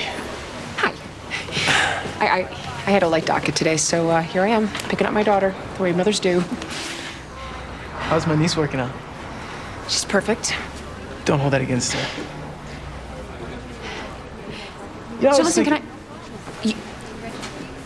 You first. can I write you a check for the next 6 or 10 classes or whatever? That'd be fine. If it bounces, I know where you live. I'd like to take you to dinner. How's Saturday night? This Saturday? I know, it's short notice. No. Well, maybe some other time. No, I mean, I'd like to. That's what I meant by no. Okay. Yes is usually the word of choice when consenting. Yes. But great. No. Wait, I can't on Saturday. I have a work thing and my nephew's getting adopted. It's gonna be nuts. Okay. How's Friday? Friday's good. Really? No. I can rearrange some stuff, but... Call me. I'll call you. What were you guys talking about? Kung Soo Do. 200 adoptions in one day? Is that reasonable, Amy? Well, adoption days have been successful in other counties. I think we can do it. Amy organized the entire event. I'm getting a little bored with you being exceptional. Yeah, not bad for somebody who isn't even gifted. Definitely don't want that. Let's try some organic squash. I have a family waiting to adopt 3 foster children. Now we can do it all in one day. Oh, God. Not sure that Ned gets the full nutritional benefit this way. Well, I wouldn't feed him anything I wouldn't eat myself. I never know whether to throw away pictures of people's children. What do we think of Judge Roberta Pattison? She's good. Is she handling Ned's adoption? Yes. 3:15 on Saturday. And I can assume that everybody's going to be there? Oh, let's see. My first son's first son is being officially adopted. It might conflict with my water aerobics. Hate to be the Grinch here, but I might not be able to make it. It's work. Carol and I are trying to put a story together, sort of a joint thing between the station and the newspaper. Well, you can be at the next adoption. Mom, I want to be there. I almost got fired a few months ago. Just trying to do this right. Okay, Nettie. This one's not so bad. Okay. It's time for grown-ups to eat. Amy, I have a question. Sure. What? Well, as I'm about to officially become a mother and you and I haven't really connected about it, I'd like for us to go out for a drink or something to celebrate. Just you and me? Yeah. You know, kind of a girl thing. We could have drinks and tell stories and have hors d'oeuvres and stuff. I mean, we've never really done that kind of thing, mother to mother. It sounds great. Tomorrow night? You are on. Okay, Nettie, I'm gonna give you some pureed asparagus. It has a mild flavor. It's full of vitamins. Please? No, I don't think we have a woolly mastodon in Hartford. Uh-huh. Uh-huh. Okay, look, Becca, don't go out on the balcony without Mommy, okay? Okay. I love you. I'll see you soon. Bye. How's Rebecca enjoying New York? There are apartments on West 73rd Street. Good. They're on the 28th floor. Nice. That's like 800 feet up. Relax, Bruce. It's more than that. Mia's starting this day spa business. She's going to be running around. If it doesn't pan out, I don't know if she's not going to try to take Rebecca to Paris or Budapest. Wow. New York to Budapest in 2 neurotic steps. It's not bad. If it makes you feel any better, I'm a wreck too. About what? The new parking stickers. Adoption Day. Aren't you excited? This is me excited. Hey, I just know how much work it took for both of us. I was a part of it. You did all the heavy lifting. What if it's a disaster? It was all your idea. By the way, Rob Messler called? Oh, really? Any messages? No, but there was a phone number. I heard screaming in the background. Yeah, he's my daughter's karate teacher. I'm kind of having dinner with him. First a cop, then a karate teacher? Why don't you just get yourself a bodyguard? What can I say? I appeal to men who know how to kill. I'll see you out there.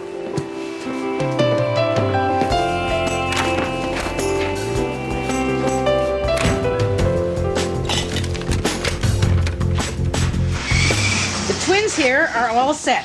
DCF has signed off on the application. Now it's just a matter of showing up at the courthouse on Saturday and watching the judge sign the adoption certificate. Oh, I'm so excited. We've waited a long time for this. And you too? Looking forward to Saturday? Definitely.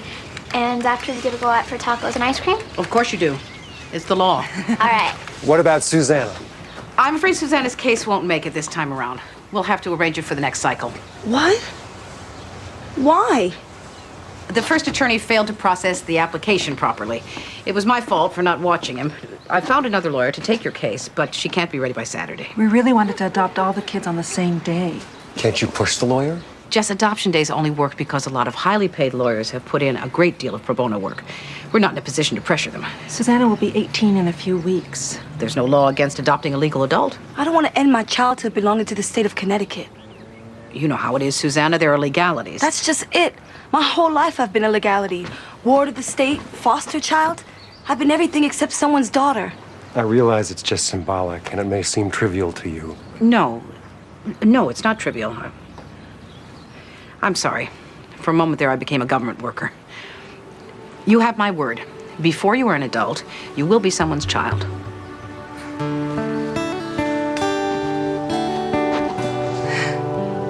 Lan, since I've taken over management here, I've made more of an effort to do hard news. Now, Carol has an idea, and she feels that Vincent is the guy for it. Now, his other spots have been well received. All right. Let's hear it. It's about kids doing hard time. Kids. Juvenile offenders, young teenage kids sentenced to time in adult prisons. Hundreds of them, and it's heartbreaking. They're separated from the general population, but still they get raped, they get beaten up. Sort of a follow-up to my social services story. And? We're envisioning a series of articles that cover all aspects of juvenile justice in Hartford County. You publish each installment, and Vincent does an on-air version for the radio. Criminals in training, our community at risk. We do well with stories like that. But I'm not sure Gray's the man. He's the least experienced writer on my staff, and besides, McAllen's my crime guy. It has to be Vincent. Carol, maybe Len has a point. I have a lot of good writers. No. Vincent's the guy, or we're not interested. Well, Gray, it looks like someone believes in you enough to threaten me. The story's yours.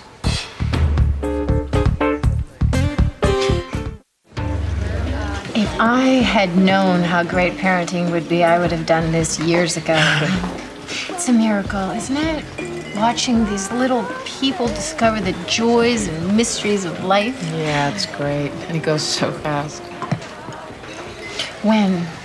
What? When does it go fast? Because right now it seems to be going not fast. Well, in the beginning, it's a little tough. Like sleeping through the night? That's not going so fast. He's old enough now. You could Ferberize. I want to Ferberize, but Peter says no. He's too young. Can't bear to see him cry. He's such a softy, Peter is. Some would even say he's a wimp. I wouldn't, of course. Whew, these are going straight to my head. Well, how long has it been since you've had a night on the town? Oh, you know, the 80s. I just wish they would get their information straight. Who? All the baby books. Sterilize the bottles in boiling water. Oh, no, don't put the bottles in water. Use the microwave. It's safer. Of course, there's nothing better than breast milk, but I don't have breast milk now, do I? Well, I wouldn't worry about that. I didn't breastfeed Lauren for that long. And then he starts with the whining. Not the crying, mind you, the whining. This noise that sounds like a car engine that won't turn over. No one tells you about the whining. When he starts to talk, things will get easier. Oh, good. That's only, what, 6 months away? Is Peter helping? He thinks he's helping. I mean, he tries, but it's never quite right, is it? Well, I don't know. All I'm saying is it too much to ask that after 2 million years of evolution, men would be able to snap up a onesie? Peter can't do it? No. He's a math whiz, memorizes actuarial tables, computes premiums in his head, but he cannot count snaps. I'm sorry. You must think I'm a horrible person. I do love being a mother. Hey, Jillian, there is nothing nice about poopy diapers and screaming babies and months on end without a good night's sleep. It's okay to hate all that stuff. It is? Absolutely. But it's important for you to know that things do get better. Thanks, Amy.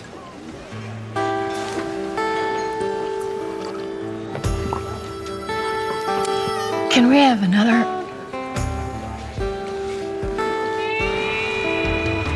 I love you, Amy. I really do. I love you too. I mean, you are way too skinny for someone with such a nice rack.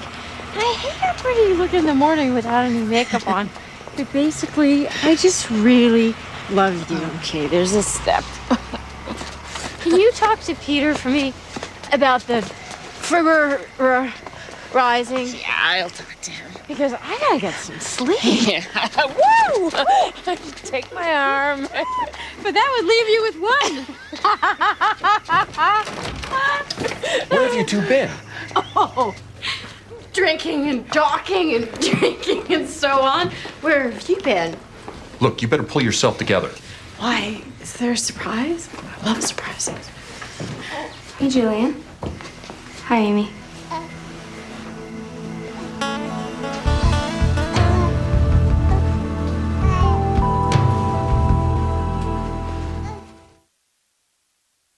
Can I snip your cheek? How about your ear? How about your ear? Yeah, it's so great to see him. He's so big. I can't get over how alert he is. He's in the assimilation and accommodation stage. Oh. He's fine. Which we could have told you on the phone if you called like we agreed. I know. Sorry for just showing up like I did, but I was afraid if I called to ask to see him, you would have said no.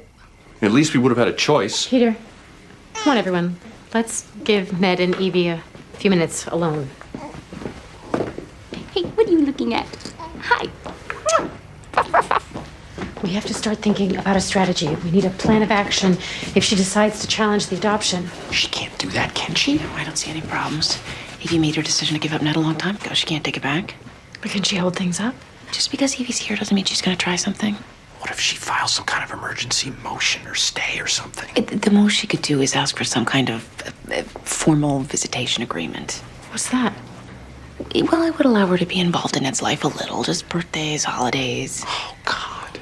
Well, she can't take him back. No, Ned is your son, and he's staying that way. But you should have your lawyer Inform Evie that there'll be no more unscheduled visits. If there's nothing to worry about, then why do we need to call our lawyer? Just take it easy, Jillian. Evie's parental rights have been terminated. There's nothing she can do. I'm sorry, I didn't want to leave him alone in there. Yes, of course. Hi, sweetie. Yeah. Yeah. Mama's here, Nettie. Mama's here. Yeah. How are you? Hmm? Yeah.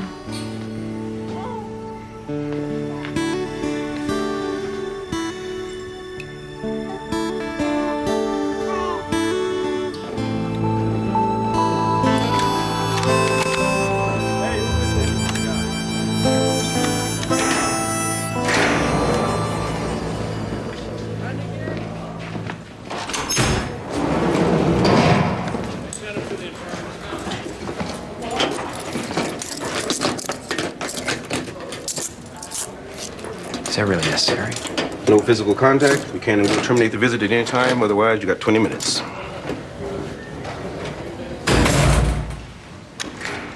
Hi. I'm Vincent Gray from the Examiner. Hi. My name's Frank Lee.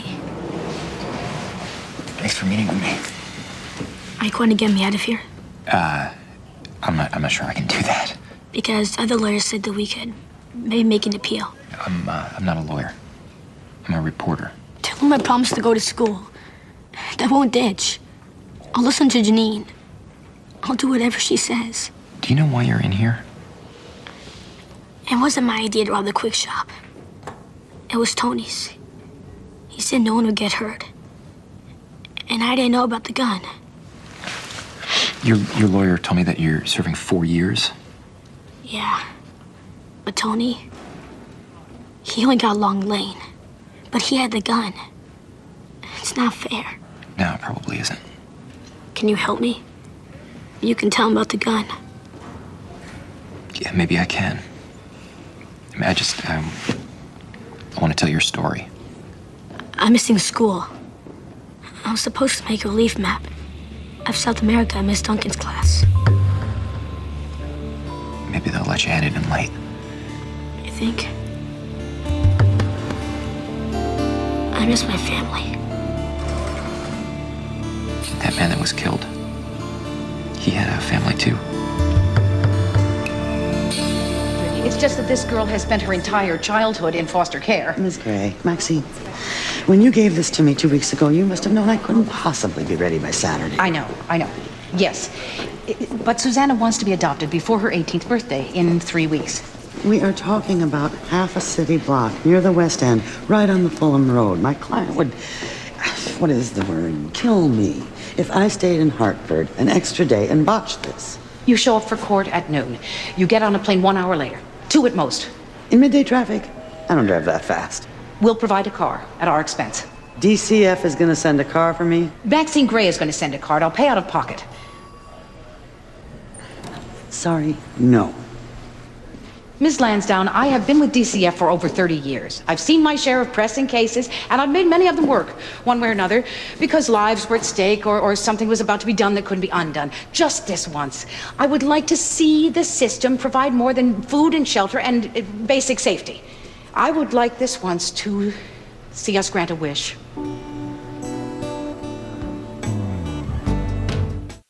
He didn't even understand I was a reporter. Well, Frank's 14. He doesn't understand much. I'm not saying that my client's a saint. I mean, he was right there when his friend executed that store clerk. But Frank didn't kill anyone. There's still a shred of a human being left. But if he goes to prison, you can pretty much write his life off. So why is he in a juvenile facility? How does something like this happen? I have my suspicions. Well, share them. It's politics. You mean politicians? Can we go off the record? Okay. I can't prove anything, but after Columbine, I noticed that a couple of judges were shifting a lot more juvenile cases to adult court. Who benefits from that? Someone who said he's going to run for Congress on a Get Tough law and order platform. Someone who's already risen to the top position in the Hartford Judicial District. Why haven't you spoken up about this? Like I said, I have no proof. And a defense attorney doesn't go around making accusations like that against the most powerful judge in the county. Not if he knows what's good for his clients. Who's the judge? The Right Honorable Clarence Faraday. Yeah, I think I've heard that name. Of course you have. He's your sister's boss.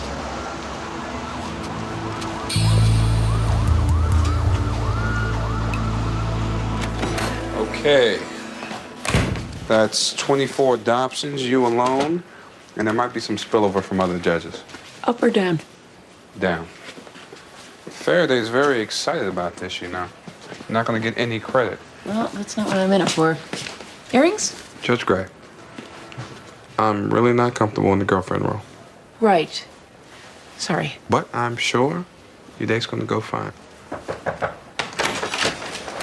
Judge Gray? I'm sorry, Judge Gray's about to leave for the day. No, that's okay, Bruce. I'll see you tomorrow.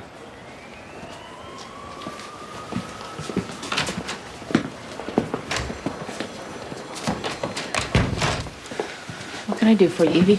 Are you handling the adoption? No, I'm not. Oh. Well, I know it's happening tomorrow, and I kind of wanted to be there for it.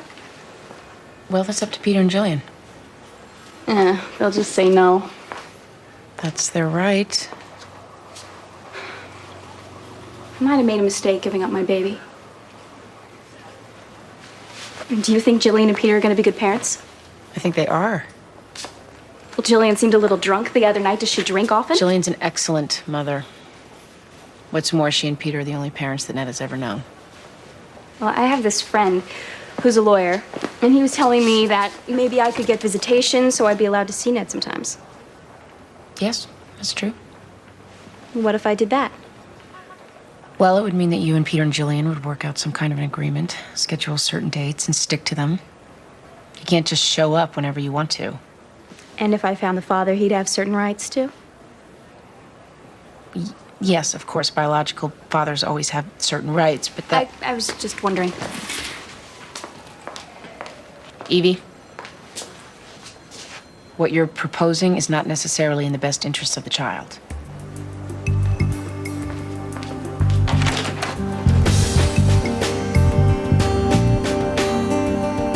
So then I was in this big Wall Street firm, and our specialty was defending our slimy corporate weasels from the depredations of slightly more slimy corporate weasels. Someone's got to protect the weasels. Yeah, I'm pretty sure it wasn't God's work. I always knew I didn't have the disposition for a high-pressure job. Kind of drove my parents crazy. 4 years at Wesleyan and you're going to open a dojo? But I think of it as being a small business owner. Well, how'd you get interested in karate? Like anyone else, Bruce Lee movies. The obsession grew from there. I became interested in all kinds of Eastern philosophies. Spent some time in China, so I kind of picked up the language. You kind of picked up Chinese. For me, that usually involves Mugu Gai Pan from the Peking Moon. Didn't they change the name of that place to Beijing? Well, now you're showing off. Well, in retrospect, the one nice thing about working in corporate law was that on some level, it just didn't matter. There must have been all those millions of dollars at stake.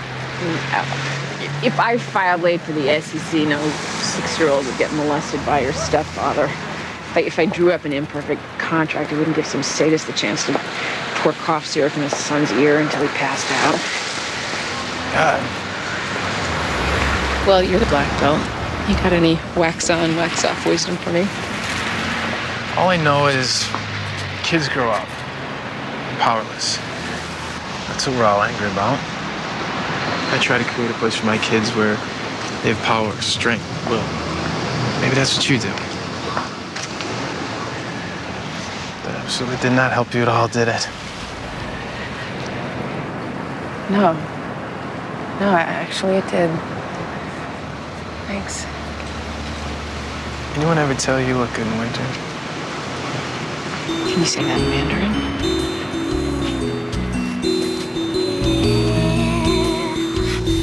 These times are trying.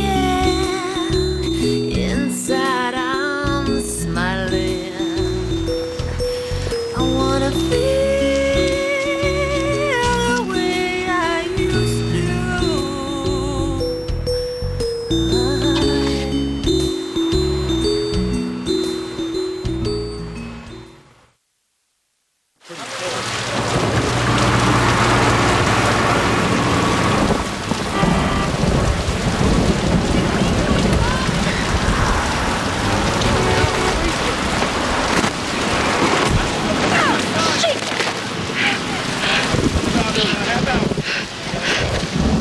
Thanks.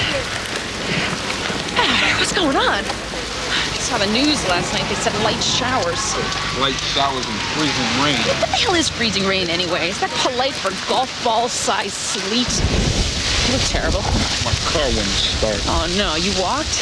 In the freezing rain. Well, it's just as well. The roads are a mess. My hair is a mess. Everything's a mess. You getting sick?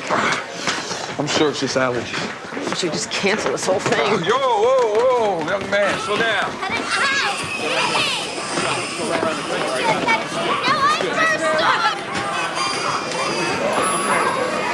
Hey, honey,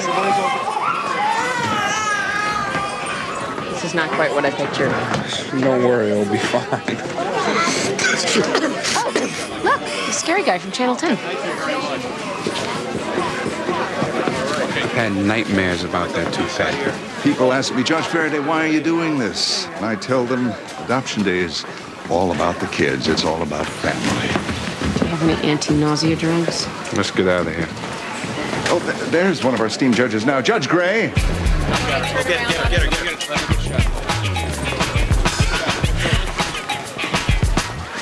Judge Gray, how does it feel to be participating in this joyful event? Fine, but I'm not the judge. She is. Judge, what does it feel like to be making history here in Hartford? Well, it feels good. Really extremely good. How many adoptions do you hope to process today?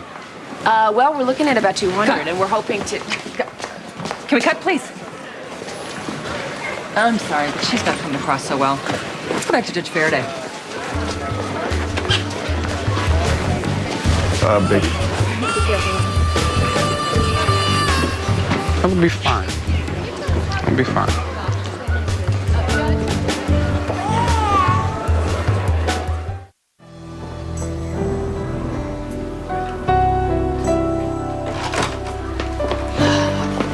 You can hang meat in here. Maintenance didn't get the memo about this weekend, so all the furnaces are shut down. Well, who the hell let that fall through the cracks? We did. Oh, really? But they've put in space heaters in all the courtrooms, so. I have a brilliant idea. Talk me out of it. So how'd it go? What? Date with the Karate Kid. He's just a few years younger than me. You never mentioned he was younger. No, I mean he's 25-ish. He's very mature. Besides, it wasn't really a date. It was more like an outing. An outing? What is this, a Jane Austen novel? Oh, God, Bruce, I can't go out with my daughter's karate teacher. He's a kid. It's okay if you like him. It's a rebound. Everybody gets one. You know, that person that you have fun with, but you have no intention of settling down with. It's allowed. It is?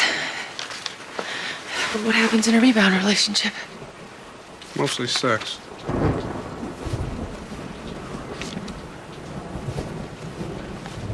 I'm not going to sleep with my daughter's karate teacher. That's insane. I want a real relationship. Okay, forget I mentioned it. Honestly.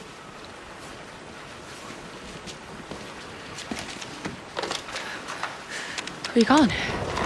Checking your messages. Oh.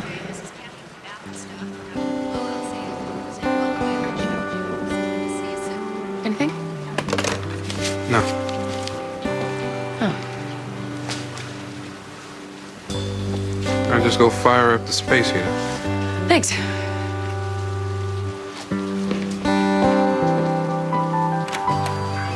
What if she doesn't come? She'll come. We talked yesterday, and I set a car for her. I knew this wasn't gonna work out. It's the story of my life. Lawyers. Always late. Oh, Marjorie, am I glad to see you. You owe me big. This is Alice and Jess Jankel. Where's the girl? Susanna, this is your attorney, Marjorie Lansdowne, and the twins and their attorney, Joseph Coor. Nice to meet you. Are we still on schedule? 12 o'clock. It's confirmed. Good, because I don't want any surprises. I'm gonna get some coffee. Well, she doesn't have the best possible bedside manner, but in just a few minutes, you will be one big happy family. Thank you.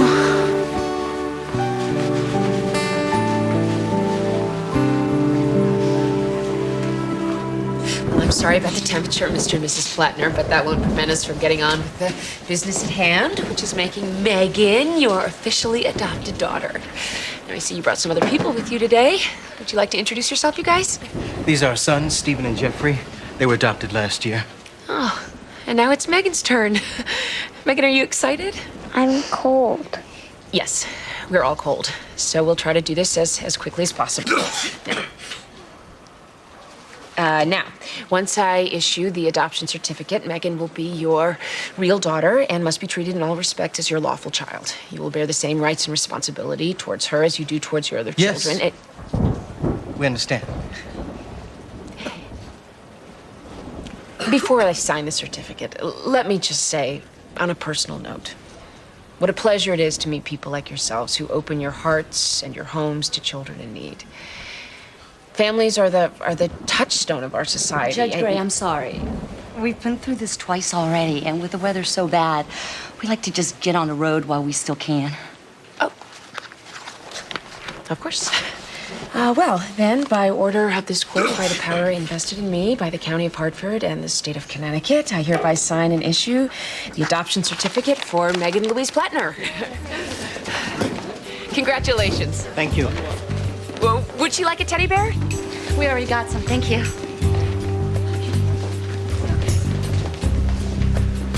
Oh, I'm just all choked up. You've got 23 more families. You'll have your moment.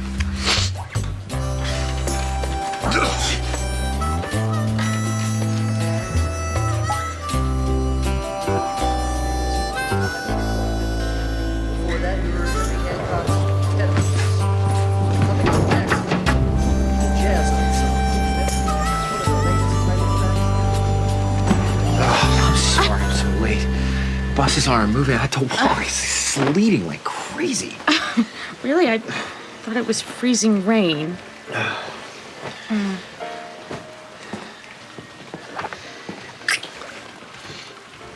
So, how's the story going?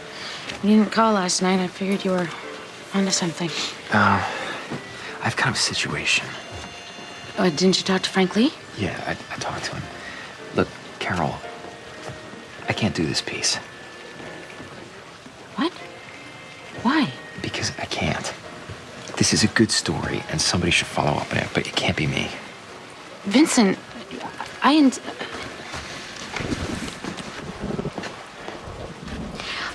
insisted on you writing the story. This will look really bad for me. I know. I'm sorry.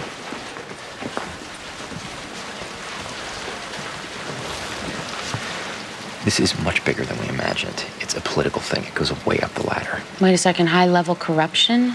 This is getting really good. Well, yeah. Vincent, this is a career-making story. You don't just walk away from something like this. I won't let you. I would have to go on record accusing the top judicial figure in the county of political expedience. Even if I wanted to, the whole thing would be tainted by association. I need you to trust me on this. So much for trust. Trust comes from people being reliable. I was hoping you'd understand. You're doing this to protect your sister, aren't you? Vincent, are you ever going to be willing to put yourself first? I can't answer that.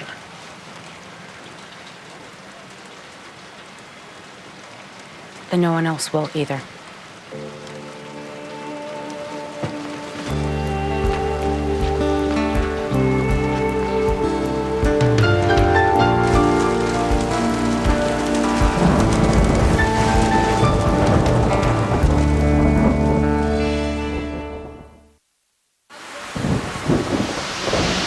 Well, Mr. and Mrs. Jan Kell, someone has been looking out for you. My docket has been full and locked up for some time now. We've been lucky, Your Honor. Now, today I'm signing off on the adoptions of Ginny, Todd, as well as Susanna. All lawyers present? Yes, Your Honor. Yes, Your Honor.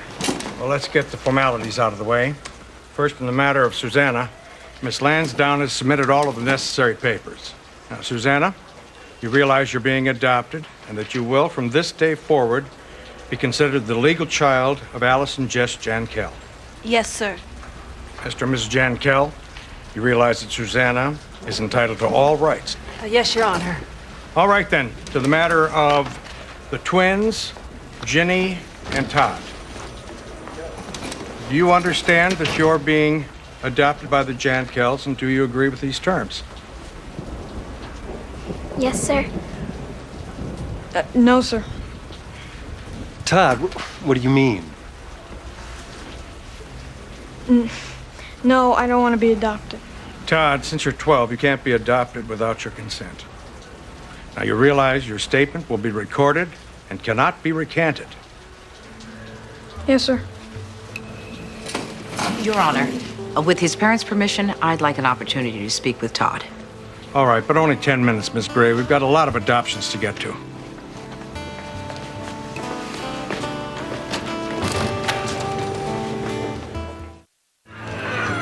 Come on, Nettie. Wave to Daddy. Come on, this is your big day. Come on, give us a big smile. You too, Mommy. My jaw is starting to hurt, honey. Okay, I'll give you a break. And here we have all the other families, adopted boys and girls. Everybody's very excited. They're all dressed up. Oh, God. What? I saw her.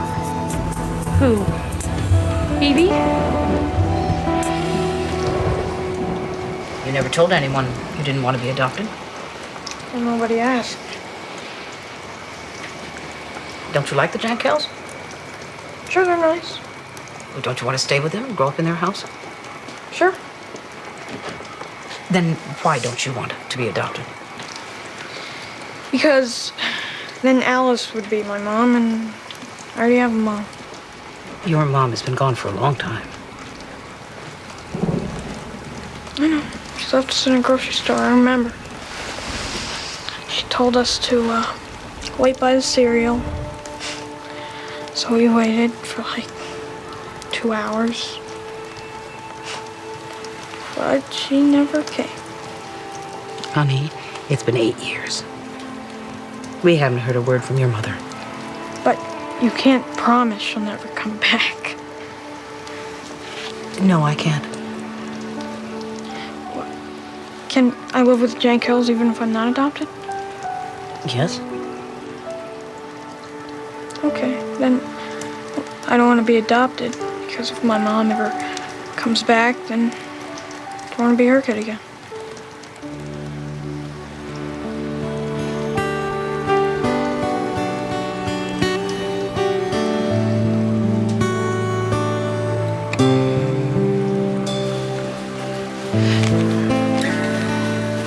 Can Tina actually freeze?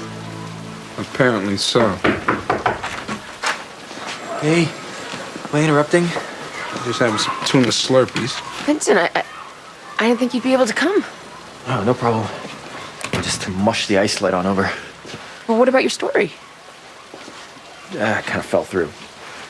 Oh, I'm sorry. I know it was a big deal. It's okay. Gotta be doing this anyway.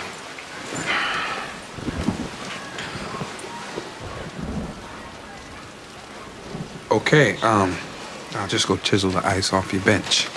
Back in 5. Is Carol coming? Nah, I doubt it. Things are pretty busy, huh? Yeah. Well, I'm really glad you could come. Look. I know things have been kind of tense between us lately. I guess that just happens when people actually start living their lives, which is I haven't been doing up until now. So we're probably going to continue to disagree about stuff. But I just wanted to tell you, I really respect you.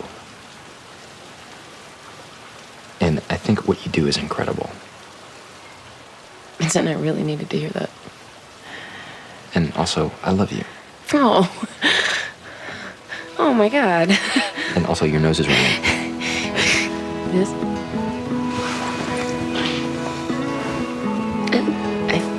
besmirch the sleeve of justice. It's off the record.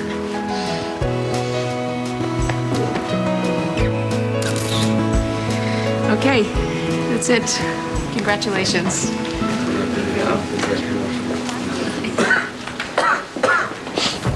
Okay, that's it. 24 cases finalized, and you have 10 minutes before Ned's adoption. Good work. Go home, Bruce. You're sick. Thank you. Judge Gray, about today. It was a disaster, I know. Made me proud what I do.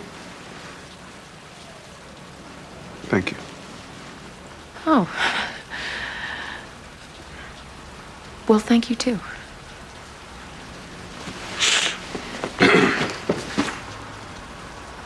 It's for your daughter. Oh, by the way, he called. Who? Rebound Rob. Oh. Thanks. Bye.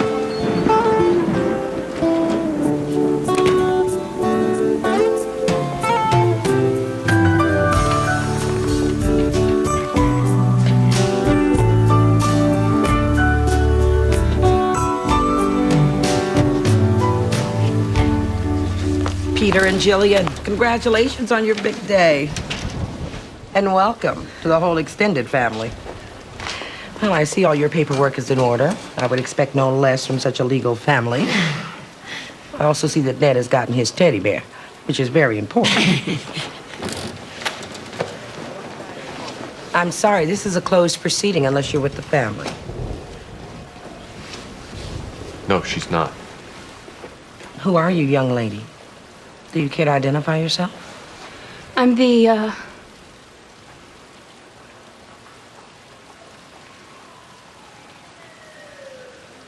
Nobody. I just wanted to watch. Well, that's up to the parents.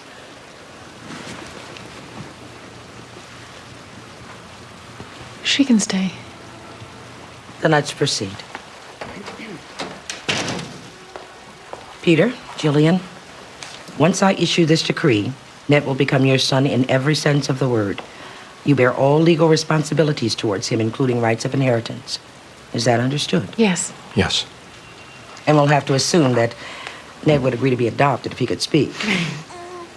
So by the power vested in me by the County of Hartford, the state of Connecticut, I issue this adoption certificate.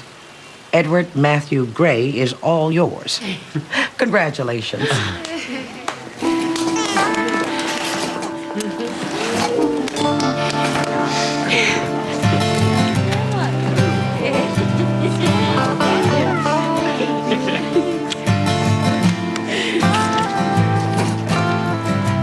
Oh, please, Peter, let me do that. Ain't it always in the back of your mind? How every little thing gets so complicated. Call out to the wind for an answer, but silence was the wind's reply. Sometimes the mystery makes me cry. Coming up next on TNT's Prime Time in the Daytime, Amy faces a difficult decision in her personal life. Judging Amy is next on TNT.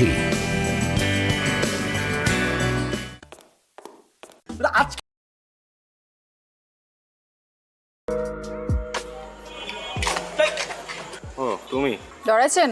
ডরাবো কেন? মাকে এরকম আতকা মায়া মনের সামনে চলে আসলে তো একটু চিন্তা লাগেই। আর কালকে আবার তোমার মামার সাথে চ্যালেঞ্জ।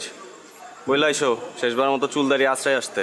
শুনেন, কালকের খেলায় আপনি হারবেন। ও বাবা, কনফিডেন্স দেখছো মেয়ে?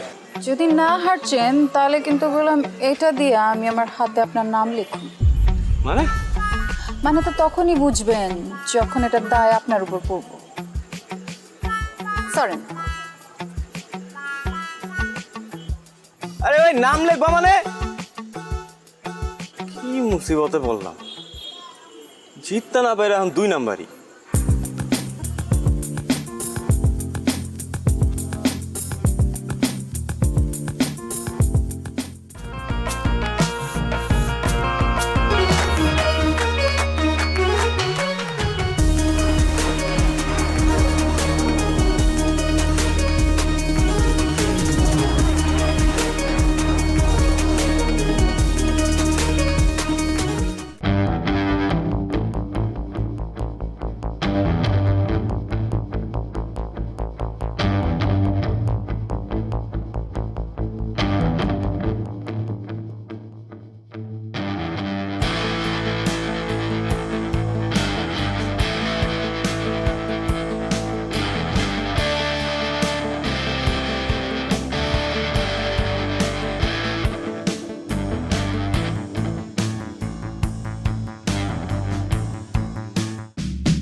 কি করলি তুই মামা বলতো?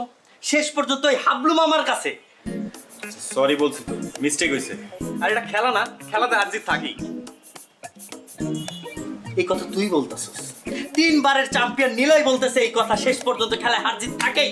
হ্যাঁ বলতেছি, এবার হয় না আগামীবার হইব। আর শোন, আমাদের না বয়স বেশি হয়ে গেছে, ঠিক আছে? এখন এটা জুনিয়রদের করা কাম, আমরা অনেক সিনিয়র হয়ে গেছি। এই দাঁড়া জুনিয়র, হ্যাঁ? কোন অ্যাঙ্গেল ওই হাবলু মামার তো জুনিয়র মনে হইলো কত দেখি? এই কথা শোনার পরে ওই হাবলু মামা সানফ্লাওয়ার তেল মাইরা ঠিক ঠিক করে হাসবো। তুই এমন একটা কাজ করছিস মামা, এলাকায় মুখ দেখানোর মতো অবস্থা থাকতো না। টাকা দিতেছি, একটা কাজ কর, বোরকা কিনা পিন্দা করতে থাক, ঠিক আছে? এলাকায় মুখ দেখাই তুই না। দাঁড়া, আমার মনে হইতেছে কেউ তোরে তাবিজ করছে। তুই কখনো তো এই কথা বলার ছেলে না, কি হয়েছে কত? কোনো তাবিজ টাবিজ কিছু না। আর শোন, আনোয়ারের রহিম বাবুর ছেড়ে আনতে পাঠাইছিলাম, কই হয়? ভাই আসসালামু আলাইকুম ভাই। ওয়ালাইকুম আসসালাম। আনোয়ার কই? ভাই পাটায় কই জানি গেল গা ভাই? কামটা কি হলো ভাই? কালে গেমটা এটা গেলেন? দাওয়ার হইছে, কাজের কথা আসি। লাইলির পার্টিতে কাচ্চি করে দিব। না ভাই পারুম না, মাফ করে দেন ভাই। আপনার লেগে আমার জানা আছে, রুমের লেগে আমি ভাই কাচ্চি বাচ্চি রাখতে পারবো না ভাই। কি কই? রহিম ভাই মাথা ঠান্ডা, মাথা ঠান্ডা। তোমাদের ছাড়া হইব না তো বিষয়টা। এমন কাচ্চি খাওয়াই ফিরব, মনে করো 7 দিন যাতে কেউ বাথরুম থেকে বাইর না হইতে পারে। বুঝছো না বিষয়টা? পারো না? যাও এবার রেডি করে গিয়ে যাও তাড়াতাড়ি।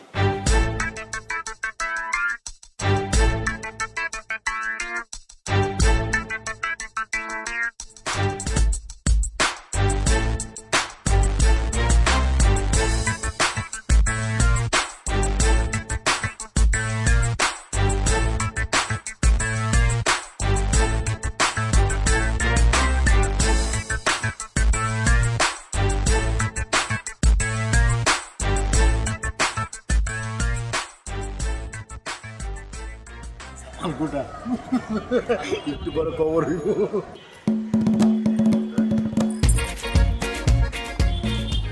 তোমরা আমগুলোকে বইতা।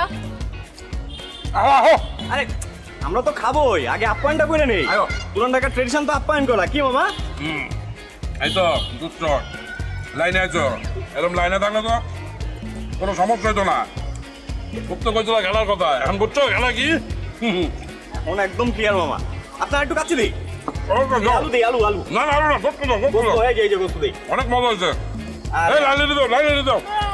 আলু ল ল ল ল লাইলি ল। তুমি লইবানি? খাইতাম, মজা তো। তুমি একটু খাও। সবাই মিলে আমগুলোকে খাইতাম। আরে খাবো তো, খাবার তো আছে। লোকে খাও। আরে মামা খান তো। আছে কিছু লাগলে বললেন কিন্তু। মজা হয়েছে। আসলে না, তুলো গোস্ত ল।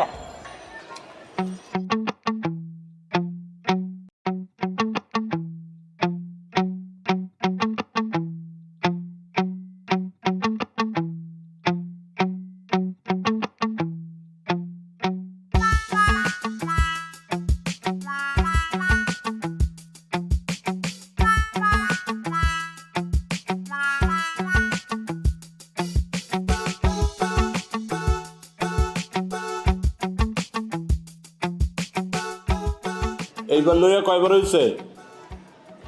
ভাই 5 বার। তোমার এত করে কইছি যে একটু কম কম খাও, মাগনা খাওয়ান পাইলে হুদাই হাম করে খাও।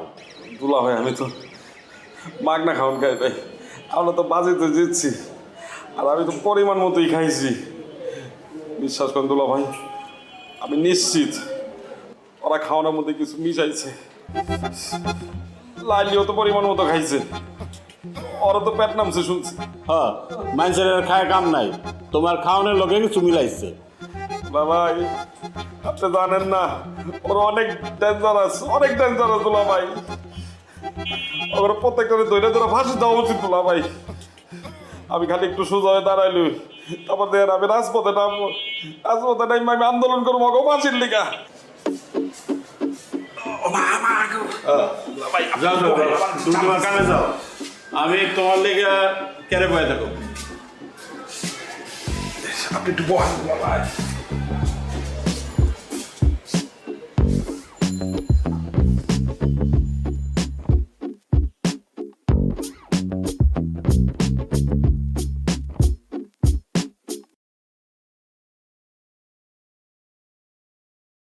Yang bilit. Oh.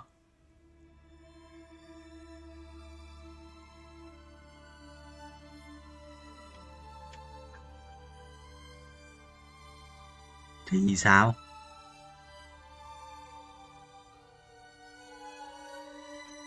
Chết rồi.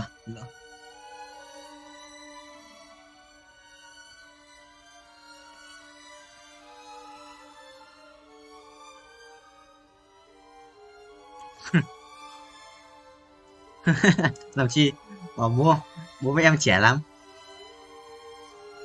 57, 58, 59, không. Video 1 ngày 6/7 của tôi ghét chỗ bị.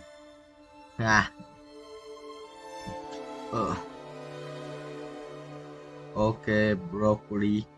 Let's go bro. Anh nhà tổ chức lăng rồi. Của chị thấy. Đừng đi bớt này. Wow. Sợ thông báo nhỉ? Chôn tàu. Đến thông báo đi bớt. Cái vòng quay có cái gì mới? Chôn này. 12, 13 tiếng mới được một lần mà chôn không? 75k một cái quả trứng này mở. Bing. Anh có legendary quả kia rồi, không mở quả này. Mở quả này sự được binh chi linh hơn đấy. Đợi thêm một tí. Chơi game. Bắt đầu luôn. Let's go boy. Beer. Con này à? Wow, Watley. Nhầm. Thế ra nó xá thì khóc. Chứ mở được 2 lần nữa mấy. Rồi ra beer. Đừng có quá càng lâu nhanh. Rồi. Ô. Legendary ạ. Anh tưởng ra lên Watley chứ thực sự mình chỉ không phải. Chơi game. Nha. Vào game đài. 15k bet cho đây đâu.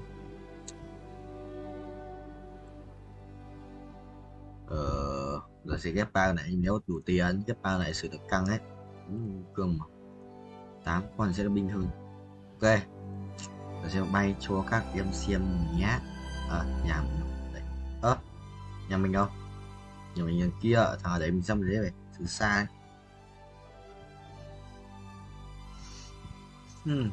Cộng gì vậy? Vui lắm.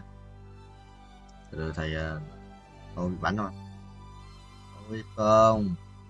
Tôi đang bay các broccoli. Tôi đang bay bro. Đây là một củ không? Chưa là một củ. Được không? Anh phóng vượt. Rồi. Vượt tốc thôi, được. Xong, nạch map. Qua luôn mà. Đừng phớt vùng bóng mà. Bay tiếp luôn, anh cày nha. Mà nói tiền nói giờ cày này. Đấy, nếu mà click override mà click thì vẫn thế mà. Click thì để nó bay nhanh hơn rồi mà. Click thì nó bay nhanh hơn. Broccoli. Rồi. Có cô khiêu vũ nhưng mà đánh cái chọn những khác ấy à. Không quan chơi thằng Vũ cũng thế. Có khiêu vũ nhưng có một thằng quất tời heo nó chọn như gì? Lò cấp người đá. Gì? Lợn ấy. Nổi không thầy ơi, bay nổi không vậy? Anh có 3 con pet nhìn kiểu hành tinh nhỉ? Tôi cho tròn. Sự phải không vậy? Mình sẽ phải đến được qua được một lát. Được không? Được click là chỉ nó giúp nó bay nhanh hơn, nó chạy giai đoạn thôi, có gì đâu. Tôi chạy giai đoạn thôi mà. 1011 chưa quách. Rồi xong. Con tanh thì đẹp. Cái kích khổng lồ luôn. Lại là con đấy. Này là Canlin à? Ôi dạ. Tạo lên mày đẹp. Này. Có 2 cục nồi sẽ cần gì lấy vậy? Cái thằng rồi.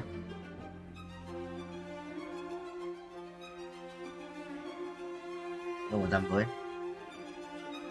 Vâng. Phá đảo phía dưới ảo của tao. Binh chilling.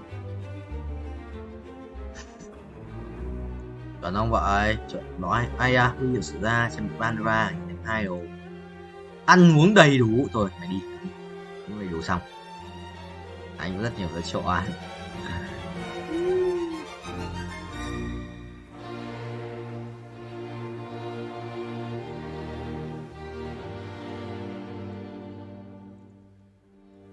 Ăn uống đầy đủ.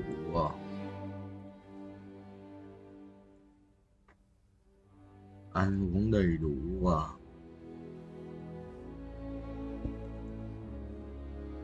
Đấu sĩ à? Thôi mày salad thôi, nhưng đầy đủ salad. Xong, mà salad để sẵn đây từ hôm qua ấy. Bình bình bình bình bình bình bình bình bình bình. Let's go broccoli. Đây tôi sẽ nhận thấy nó là 1,2 triệu rồi. Quả trứng 1 triệu không? 1 triệu. Ấy trứng 150k kìa. Từ bay thêm điểm bấm gấp 10 lần. 10 lần liên tục ở trứng 150k nhé. Yes sir. Bay cho thầy. Ba con pet thì có thích nhảy, mày thích nhảy không? Sẽ từ từ tiến đến đoạn gần cuối hắn bút tốc độ. Là bút làm gì ngồi? Đến đoạn đổ ai bút tốc độ thì là hợp lý. Đốt cháy giai đoạn 990 chặt còn gì nữa. 2 3 5. Chưa đủ tiền nó, chưa đủ tiền, anh vay tiếp vậy. Đấu sĩ này nhót, đấu sĩ khổng lồ xong, đồ đéo này, đồ của Silas à? Đó. Kiếm một cái nỏ xét mới biết kiếm một quyền năng xong. Chơi giai đoạn, đốt cháy giai đoạn, chuẩn không? Rồi xong được 1 lát.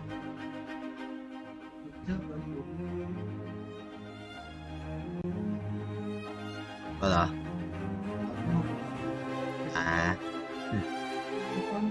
Sao lại ông bia chôn à?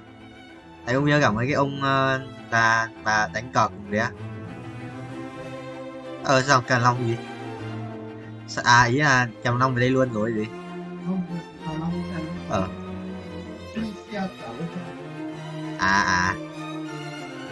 có thể không? Uống 10 đến quán bia chở con gái người ta về chôn.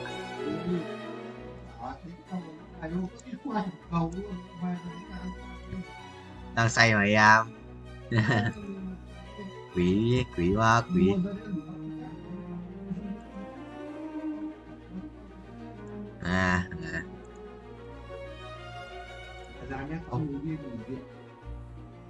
Đéo gì nhỉ? Em tôi vừa lỗi cái gì? Thì mắc nhà thêm bao xả vậy này đã. Mình sẽ là ấy cho bạn như vậy. Đồ block cho bạn như vậy. Trời nào chỉ tao có cái gì auto được đó để cho auto xả mấy con tép này gì.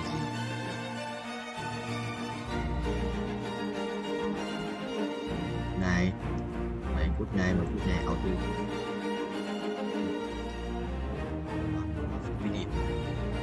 Rồi Epic mở đi.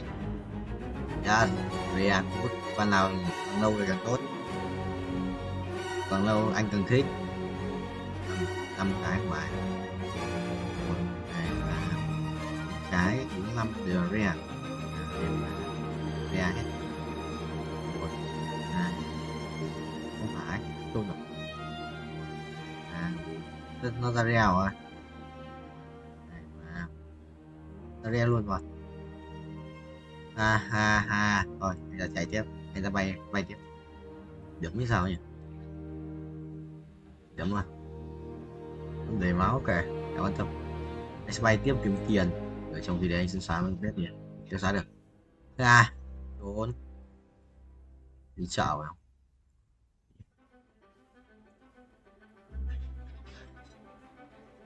Cái vết kiếm này. Vết kiếm mà cái nỏ xét chỉ theo áo choàng thôi, gì kìa. Gì. Nên tăng tốc cho các bé nhé. Ok broccoli. Quay vòng 1,62 à, ăn được 2 vòng. Nhờ các bạn, có được 2 lần quay à.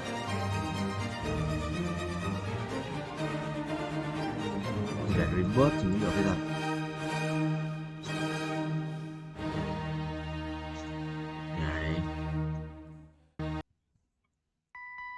Đây nó không còn defense. Người nhà đéo để ý.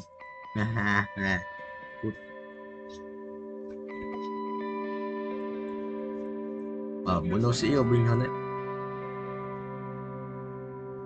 Đấu sĩ là chắc một chút kinh nhé. 62 hết hết đỡ hết 6 lít kiếm tiền sẽ nhanh mà sáng xóa pet đi mà để xem tiêu xóa pet rác rưởi không có tiền để gai lép cái này mới chứ. Rồi bay đây 120 rồi, sắp được bay được một cái rồi nè, bay được một cái tôi thắng này, gần thua mà chiến thắng vậy, thắng chi bro, thắng chi broccoli.